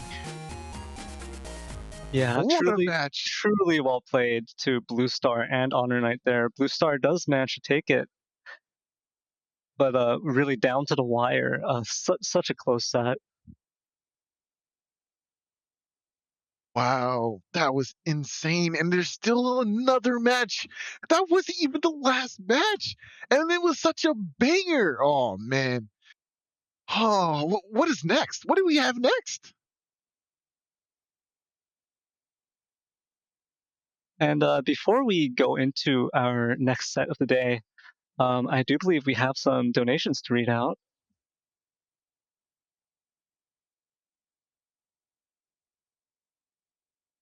Oh, it seems like, yeah, we definitely have a bunch of them. Ooh. Okay, so we received a $20 donation from Zay. Thank you again. You've donated so much today. And then we received another $3 from Zay right afterwards saying, forgot to add a message to my last donation. Aerce been hype. That was probably from a match earlier. Yeah, probably. And then there was a $3 anonymous donation. Thank you very much, whoever you are. And a $5 donation from BlueStar. saying, not as crazy as $150, but love the streams and love this community. Happy to help out where I can. Thank you so much, BlueStar, for the $5 donation. And then a $5 donation from Chocola. And I'm not sure if I should read this out. I guess I'll leave it to playerzero at the end of the stream, because we do have a bit of a surprise announcement there. And then Zay, again, I'll leave this for playerzero at the end, our little secrets that we'll keep until then.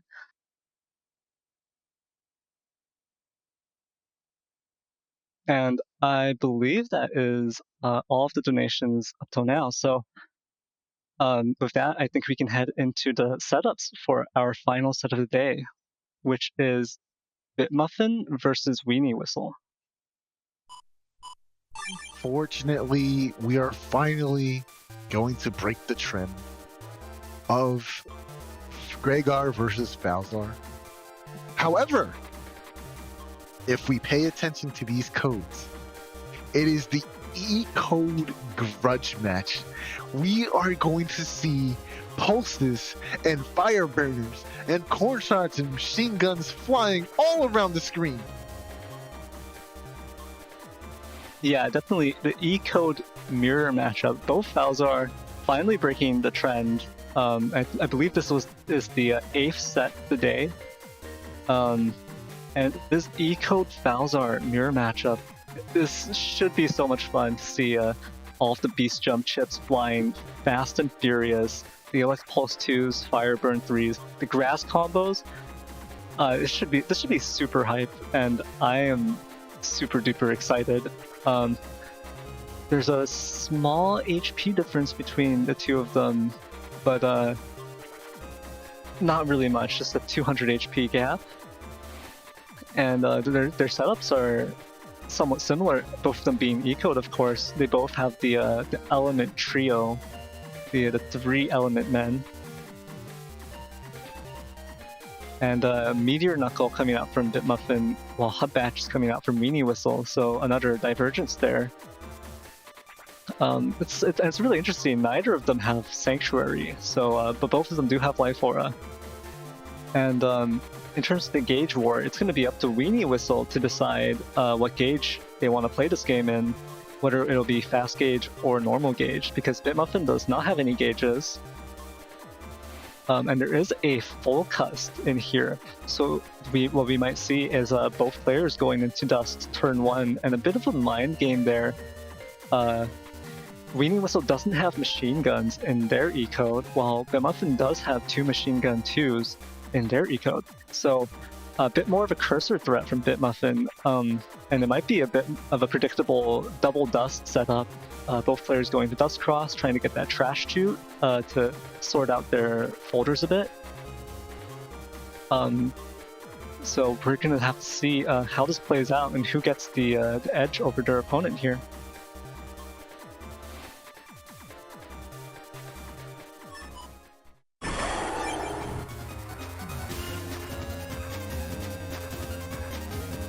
And what a lethal field to start on. Grass, a full grass field with 2 super rocks.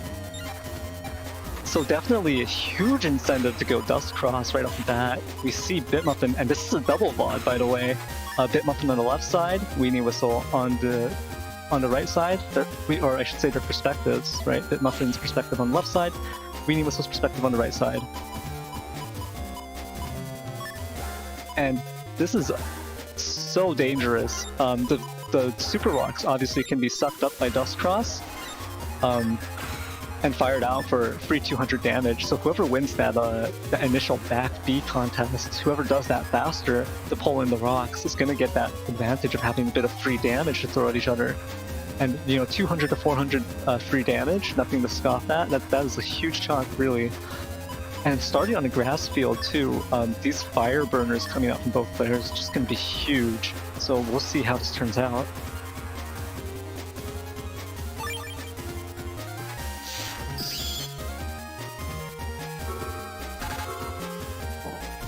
Oh wow, BitMuffin protecting themselves against this Element Man fire right off the bat. And BitMuffin winning the Bat B contest, getting those Super Rocks. Ending the turn with Invisible's really good, and the positioning that you have here, oh, that's really strong. First dagger finally going away too. That is a very early fast gauge drop for WeenieWhistle as well. Oh, but look at that lethal Bubble Star into Fireburner 3 combo, like I just mentioned. Not a lot of things in hand to benefit too greatly off of this anger play here. So I do agree with changing into another cross just to get some extra damage or get some momentum on your side. But it seems like Weenie. Oh no, this is BitMuffin's side actually. BitMuffin has a lot going for them in this hand here. We have Life Aura, we have Element Man, which is a true combo within itself. Oh, this is a huge damaging turn potential for BitMuffin here.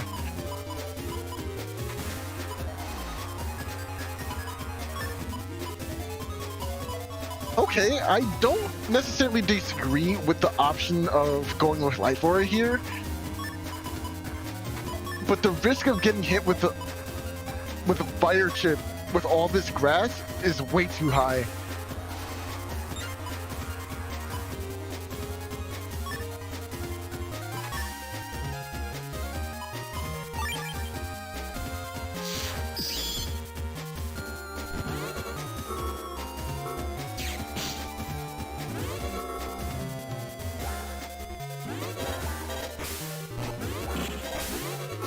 Ooh, and BitMuffin managing to scare WeenieWhistle out of that corner. All these cracked and broken panels showing up thanks to the Scrap Reborn.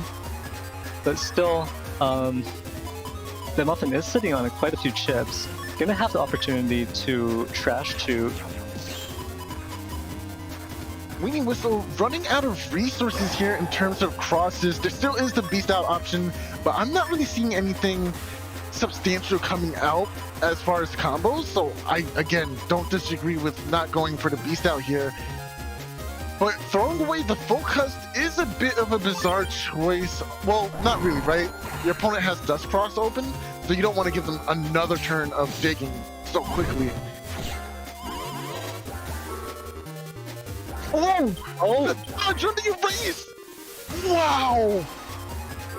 Wow! Wow, BitMuffin. Very impressive there. Ooh, forgetting about the Super Rocks they sucked up at the start. Both rocks coming out down the center. Missing a little bit of free damage from that, but kind of easy to forget about it after so many turns have gone by, so much time has passed in the cost screens as well. Finally, we see the Beast Out coming on the opposite side. WeenieWhistle going for it, which is really bad because now you're down one turn on Beast Out, whereas your opponent still has everything. Oh, the range, the firepower into the Element Man. Oh, but the miss. Were they flashing?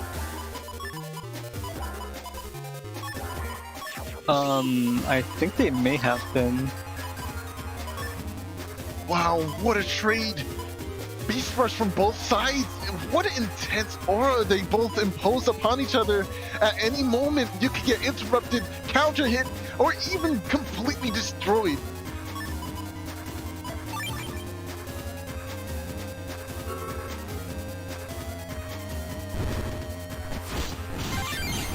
Oh, there goes the counter hit, just like I called!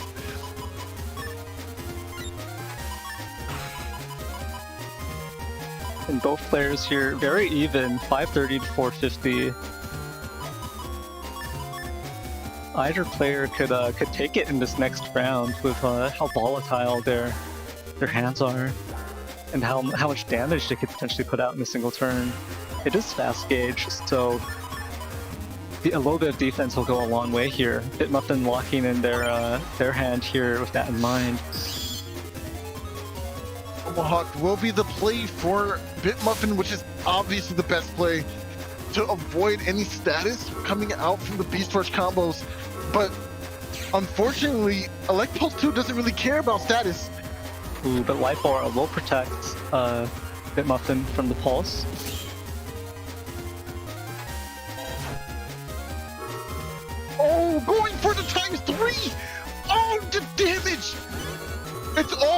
now. Making it to the last turn. Beast over is an option here, and it seems like BitMuffin's definitely gonna go for it. I hope he brought defense, because this is gonna be a lot of pain.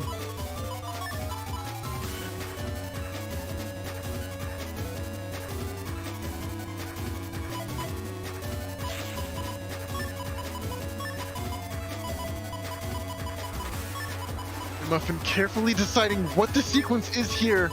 I think Beast Over is the right play. You only have 1 HP anyway. But you do want the control to use what neo-variable options you have available to you, right? If you do Beast Out or use Beast Over, you don't have control over the inputs of what neo-variable takes. Oh, jeez. That was a rough decision.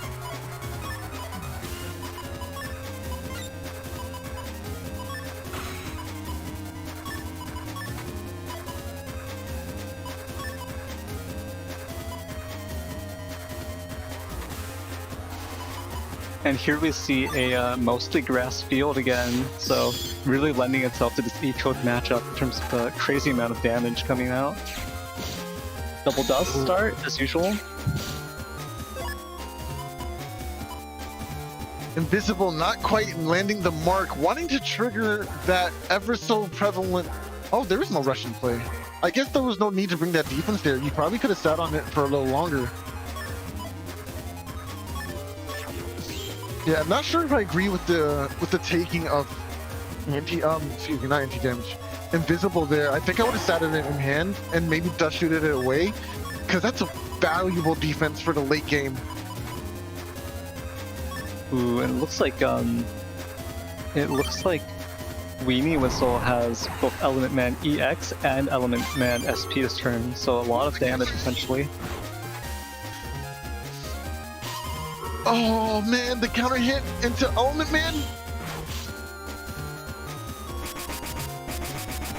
But there is a Fire Burner which does land its mark. Oh, but the Erase Man, due to the jump, will not land either. Just trading feathers at this point. Oh my gosh, is that Meteor Knuckle already? Okay, I don't agree with Weenie just not going for the dust shoot here. Maybe they do want the chips that were left over in the hand for the next turn. But once you're in Beast Out, I would prefer throwing all area grabs to the back, because you need to do combo. Oh, and the declaw and the counter. Oh my goodness! Oh my goodness! Oh my goodness! But this isn't without revenge. Oh, but it is. Ooh. That and it is there, saving BitMuffin from that Fire Burner 3 on grass. It sure did. That was going to be a hefty amount of damage, but clearly avoided it thanks to that invisible. Oh my goodness, this match is insane. The corn into the machine gun counter hit into a free follow-up. It's just too much power right now.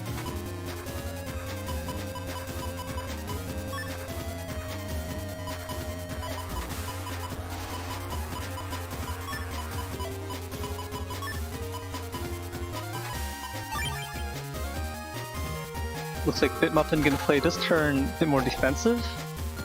Anti-damage coming out. Yeah. Life bar coming out from WeenieWhistle as well. So both players playing this turn a little bit slower, trying to get their defenses up. You could have sat on the Element Man just for a little longer to hopefully catch the opponent slipping on a grass panel. But that opportunity is now lost to you. Well, there's always wind racks, right? And we have a hefty plethora of those. What's really interesting, though, is that both players would usually not be able to land their elect pulses, etc., because of the range. But because they're both playing E-code, they want to be within range to get their connections down. So the person with more area has the advantage in that sense, because you have more room to dance around while being within range of your attacks, whereas the other player doesn't necessarily have that same advantage. Both players going into Tengu here to deal with the life aura. Ooh, gonna take out this anti-damage as well. Both anti-damages being popped, actually. BitMuffin avoiding a full Tengu lock by the skin of their teeth here. Alright, oh, and the fiber!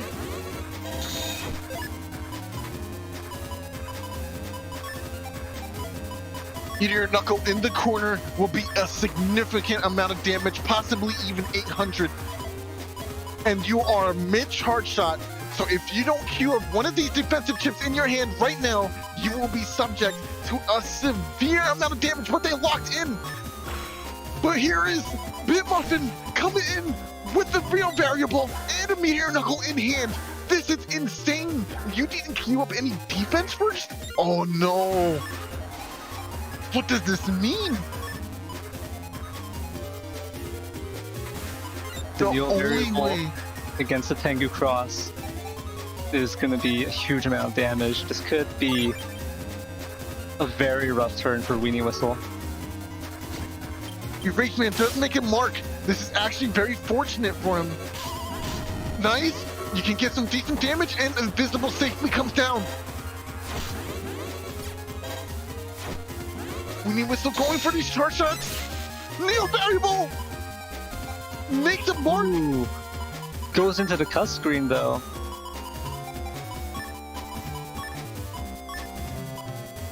Do you really throw away Meteor Knuckle?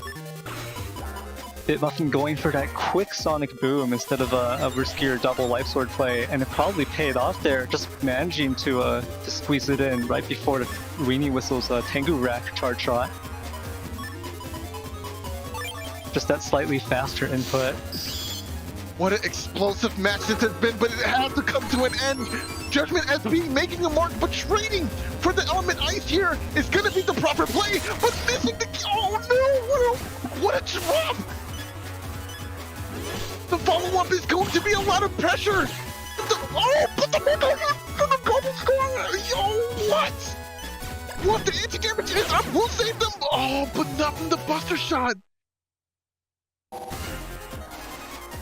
And here we are, ladies and gentlemen, the final match of the day, resulting in a Game 3 situation. This is what we all came here for, is it not? I just have to say, the BlueStar wind rack multi-hits we've been seeing this stream, truly crazy. I think this is at least the second time we've seen it. And it's really, really threatening, to be honest. Because you take that damage, you get knocked back by that wind rack, and then you're left bubbled as well, depending on how it ends up playing out. So.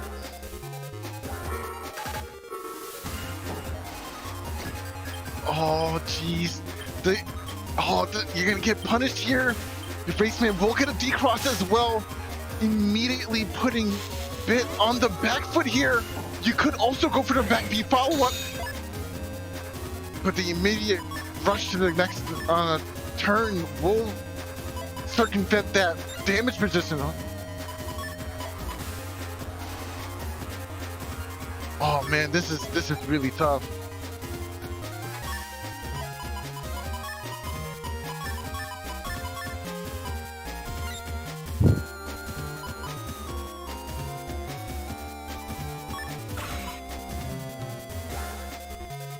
Wow, what a situation this game is in.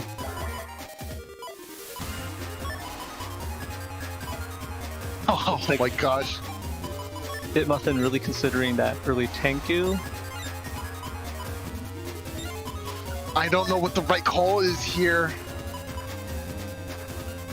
Basically, the hand is positioning itself for an excellent Beast Rush turn.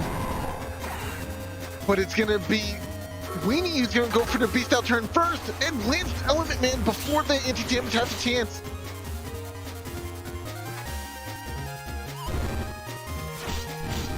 Nice!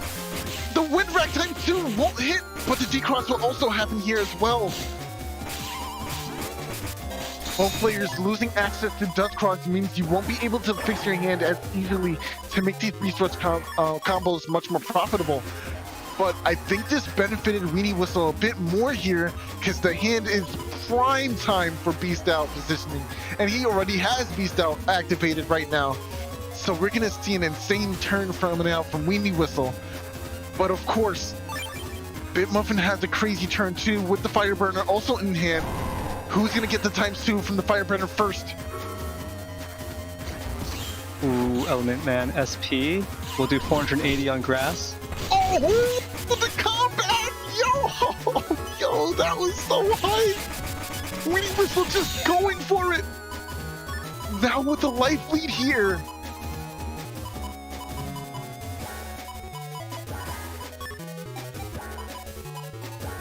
WeenieWhistle has the life lead, but doesn't really have heavy hitters to finish BitMuffin off with. Gonna have to try to just spam these two pulses and hope BitMuffin doesn't have defense up. If both of these pulses come out fast enough though, this could be game. Oh my gosh. BitMuffin has a BitMuffin does have a anti-damage loaded up. WeenieWhistle might want to cross just to get that cross cancel, like get that positioning reset, just in case they end up being buffered. Yeah, there's the ground cross. Coming up with the area grab. The elect pulse is going to be telegraphed. You can move back in time, but doesn't get away in time for the second one. Judgeman will punish. Oh, that's not what you wanted, but yeah. The double life sword is inbound. Oh, he went for the cross. That's amazing. Oh man, will whiff 1 HP to this name. BitMuffin making it out. I don't think that was a cross. I think that might have been a failed input. But luckily, because BitMuffin was still in Beast, they jumped forward just to do the normal sword attack. Oh, you're right. You're right. It was just it was a cyber sword. Cyber sword just doing a good amount of damage there. Anti-damage is up. Invis will buy more time. Life Orb is gonna be met by a wind track, so this is very good for BitMuffin here. Into the meteor knuckle, but no, there's the anti-damage there. You do have time. You can camp the grass panels to recover. Oh, but the chip charge. Whoa, what a match. 2 HP means Undershirt will trigger again. This is a survival for 1 big hit. This can mean the absolute difference between victory and defeat here.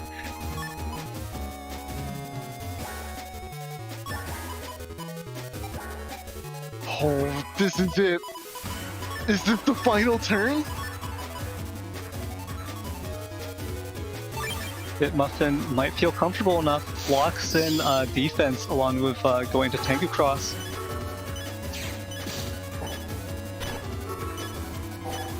Life Orb is up. Erase Man in hand. Judgeman. Oh, Erase Man will hit. This will be the end of the game. Oh no, wait. I was looking at the wrong side. No, this is actually huge. What's your follow-up? Waiting for the timeout. Going to pull forward. Oh no, not able to land the pull into the wind rack. Surviving with just 2 HP. This is why you bring your shirt. This is exactly why. Oh man. I think BitMuffin, you got a beast. You have to. You got a beast. You got a beast. You have to. But you do lose the advantage of, oh no. This is it. If both players beast out this turn. You got a beast. You win or die. Do it. BitMuffin, Do it, BitMuffin. BitMuffin, you have to. No. Oh, interesting. No.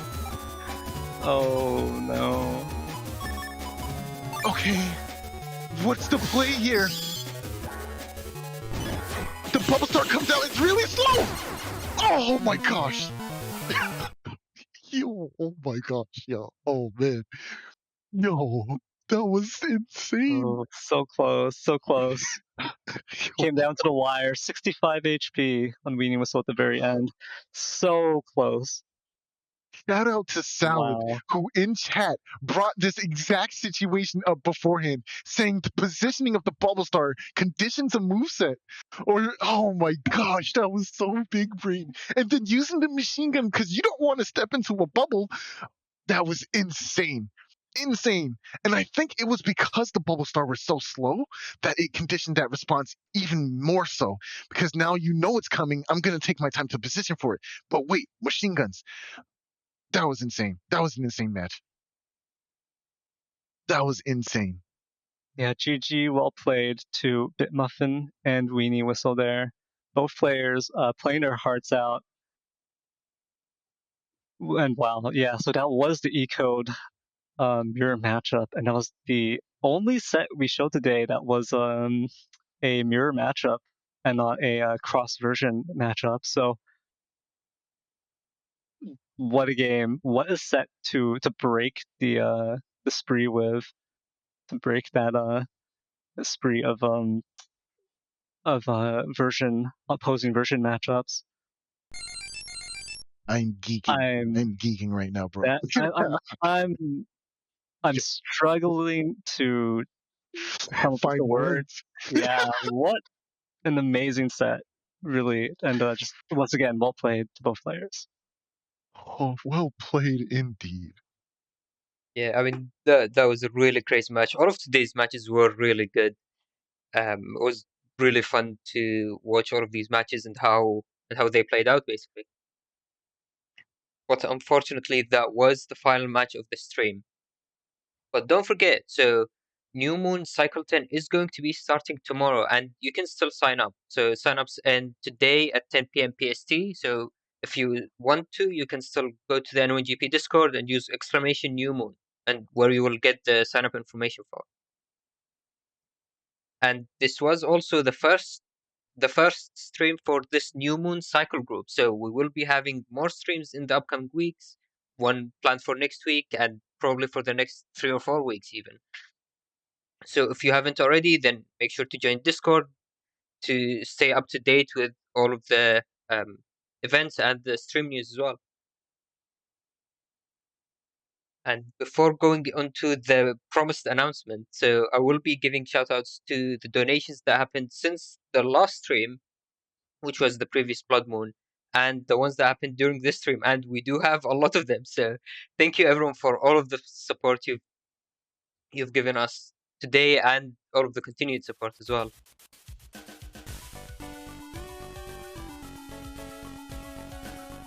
Thank you for the anonymous $3 donations with $3 donation with no comment. HonorNite then donating $3 saying get a drink on me, and looks like that's another cyber coffee added to the list. They donating $5 with no comment, which I believe this happened during the voice chat stream they did for his tournament, which, I mean, that does confirm. There was a confirmation from Zay that he does donate every stream, so thank you again for that. Stella Astria donating $3 with no comment as well, so thank you again for the donation. And then there was a donation coming in from on behalf of Nonstop Mob, courtesy of Zay, for $12 for Nonstop Mob placing in 3rd position during Zay's side deck tournament. So congratulations on the position, and thank you again for Nonstop Mob for the donation. And then Zay also donating $3, but this time for the Zay donating $10 this time for the side deck tournament's Top Cut stream, and says that he donates every stream, which that's another confirmation. And then Chocolate Buckley following, before that, and saying let's go, and let's go indeed, and thanks for the donation.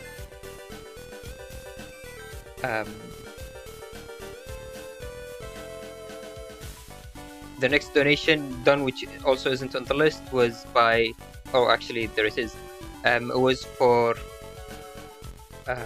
on behalf of Thiago for placing in second position, and they says in the donation, congrats on second place in side deck shuffle. Next time aim to topple the champ, Bad Mojo, and well, I'm looking forward to seeing that happen from Thiago.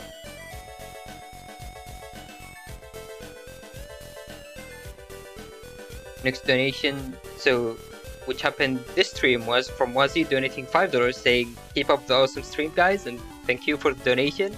And then Mr. Sis quickly following for afterwards, saying keep up the good work, everyone, and thank you again for the $15 donation. Weenie then donating $9, saying Cobb, and I don't think we have Cobb on Twitch app, but Cobb champ is a close second. And then they donating $30, saying donating to Wazi Reconstruction Fund. I think that happened, that was after the Wazi match, so. Then TJames95, which, I mean, this started quite something, donating $150, saying cool stuff, so thank you for the very generous donation, which was very shortly followed by Zay donating $120, saying I can't be outdone like this. And this was replying to Salad, and Zay was replying to Salad, who said this isn't a competition, and Zay said in chat that he will make it a competition, which T. James didn't fall short of, and donating $100 saying LOL, which Zay followed up by $30 saying I've been defeated. So thanks to both of you for all of these very generous donations. And afterwards, Weenie donating on behalf of Desmond $6. So thank you, Weenie, for the donation, and Desmond as well. T. James then followed up with another $50 donation, continuing his streak with donations for the stream. And thank you again for all of these very generous donations.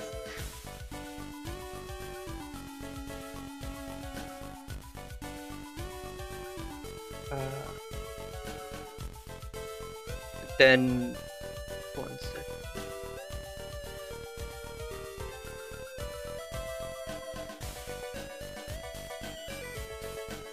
Jonathan donating $3 and saying that they feel a bit bad because they love Mega Man, but I'm still waiting on my next paycheck to pay off a ton of bills. I hope this is at least helpful. I saw that we got 100% for NWGP staff and prize funding.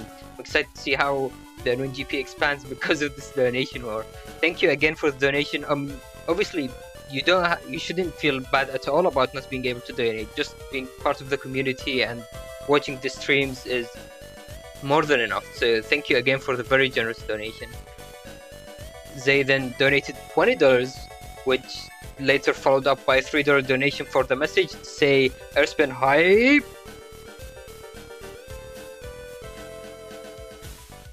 And then we have a donation for $5 from Chocala, which doesn't show up on the list because it's related to our next to the announcement coming up very soon, which is about commissions. And then they quickly following up with another one, which I'm going to explain briefly after finishing donations. Then there is a $5 anonymous donation saying happy to support fellow BN fans. Then BlueStar donating another $5 to say not as crazy as 150, but love the streams and I love this community. Happy to help out where I can. And again, yes, thank you everyone for all of these very generous donations. And I believe, yeah, there was a final donation from Zay saying bringing my donor total to a multiple of 5 by donating $4 at the end there. So thank you very much, everyone, for all of these very, very generous donations. I mean, it wasn't just me and everyone else were just mind blown at how much people were donating and all of the support from everyone. So thank you again. And now this will bring us to the announcement that I've mentioned earlier and was mentioned earlier in the stream.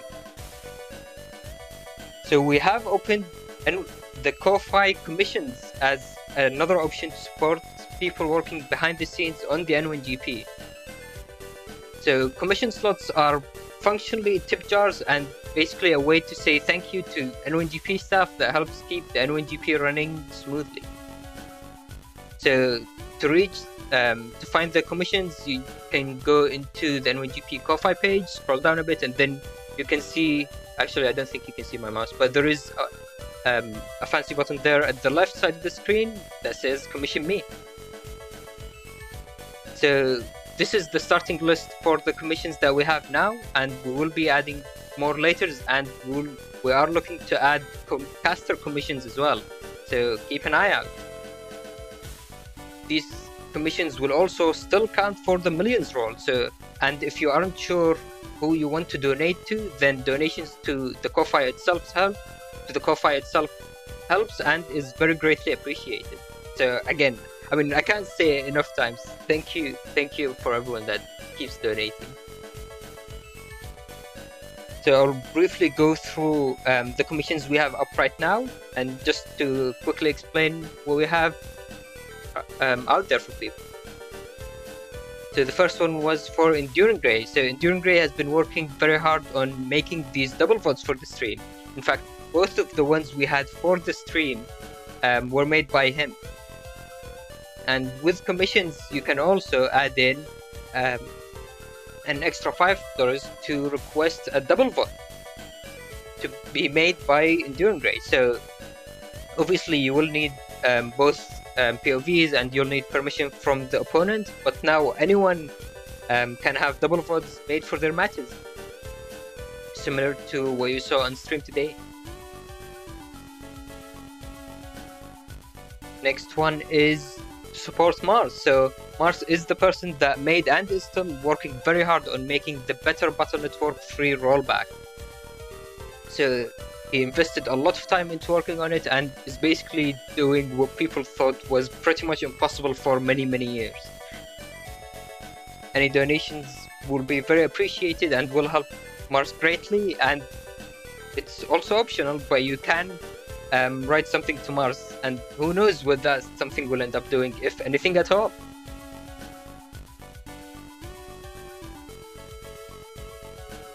And the last one we have on the list for now is tips for playerzero. So playerzero helped run a lot of the streams in 2020 and 2021 and helped with organizing things in the back room to help things run smoothly. And as for the add-on, you can request a drawing for an extra $3 for any of the Battle Network characters, but be warned that results may vary, so it's just a small thank you thing. So, but yeah, so in case you've missed any of these or joined late into the stream, so there will be an announcement and a blog post made for this, and basically what we've been doing with all of the previous donation funds so far. So if you've missed anything from this announcement, so keep an eye out, and that will have all of the information, hopefully, and a bit more. And again, thank you everyone for all of the donations today, all of the support you've shown us, and obviously thank you for watching. I mean, that is the most basic and also very much appreciated form of support. Oh yeah, so, and the final two the two donations that I didn't read or didn't go into were made. So the first one was for Chocola to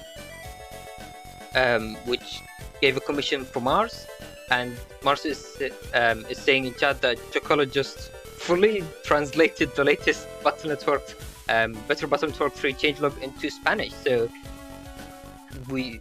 Mars has been working very hard on translating, making it more accessible for other communities and people from other languages as well.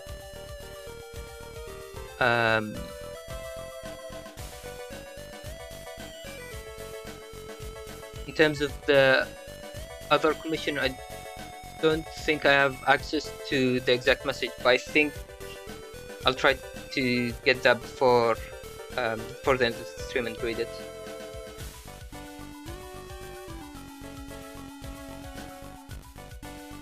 But they did pay for commission for playerzero and with the add-on as well. So I am looking forward to see what or who playerzero or who they selected as the drawing.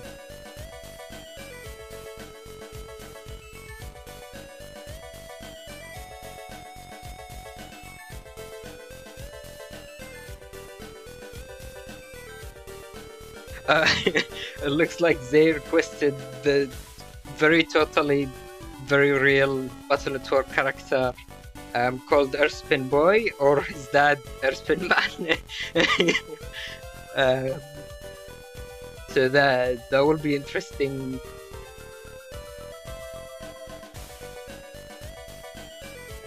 And yeah, so that was the end of the stream. So thank you everyone for watching. Thank you everyone for being here, part of the community, and watching. Obviously, before I want to end, I want to give a shout out to all of the 25 participants that we had joining this cycle for playing, and and a special shout out for the mad lad Aerce for playing all 24 matches, and very quickly, I have to say, I think he played them by about halfway through into the week. And Wazi was also very close with playing 23 of their matches, so they still have one more to go, which they might be able to get through before the end of today. Who knows?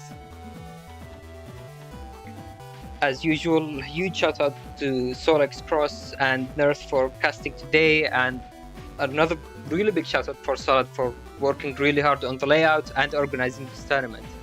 I mean, for the stream, I really liked how the transitions that were done looked like. They were really very well made. So thank you again, Solid, for making those.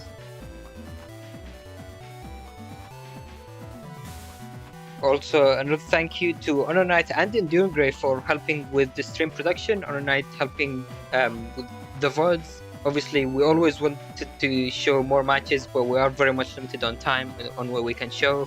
And EnduringGray for these double VODs.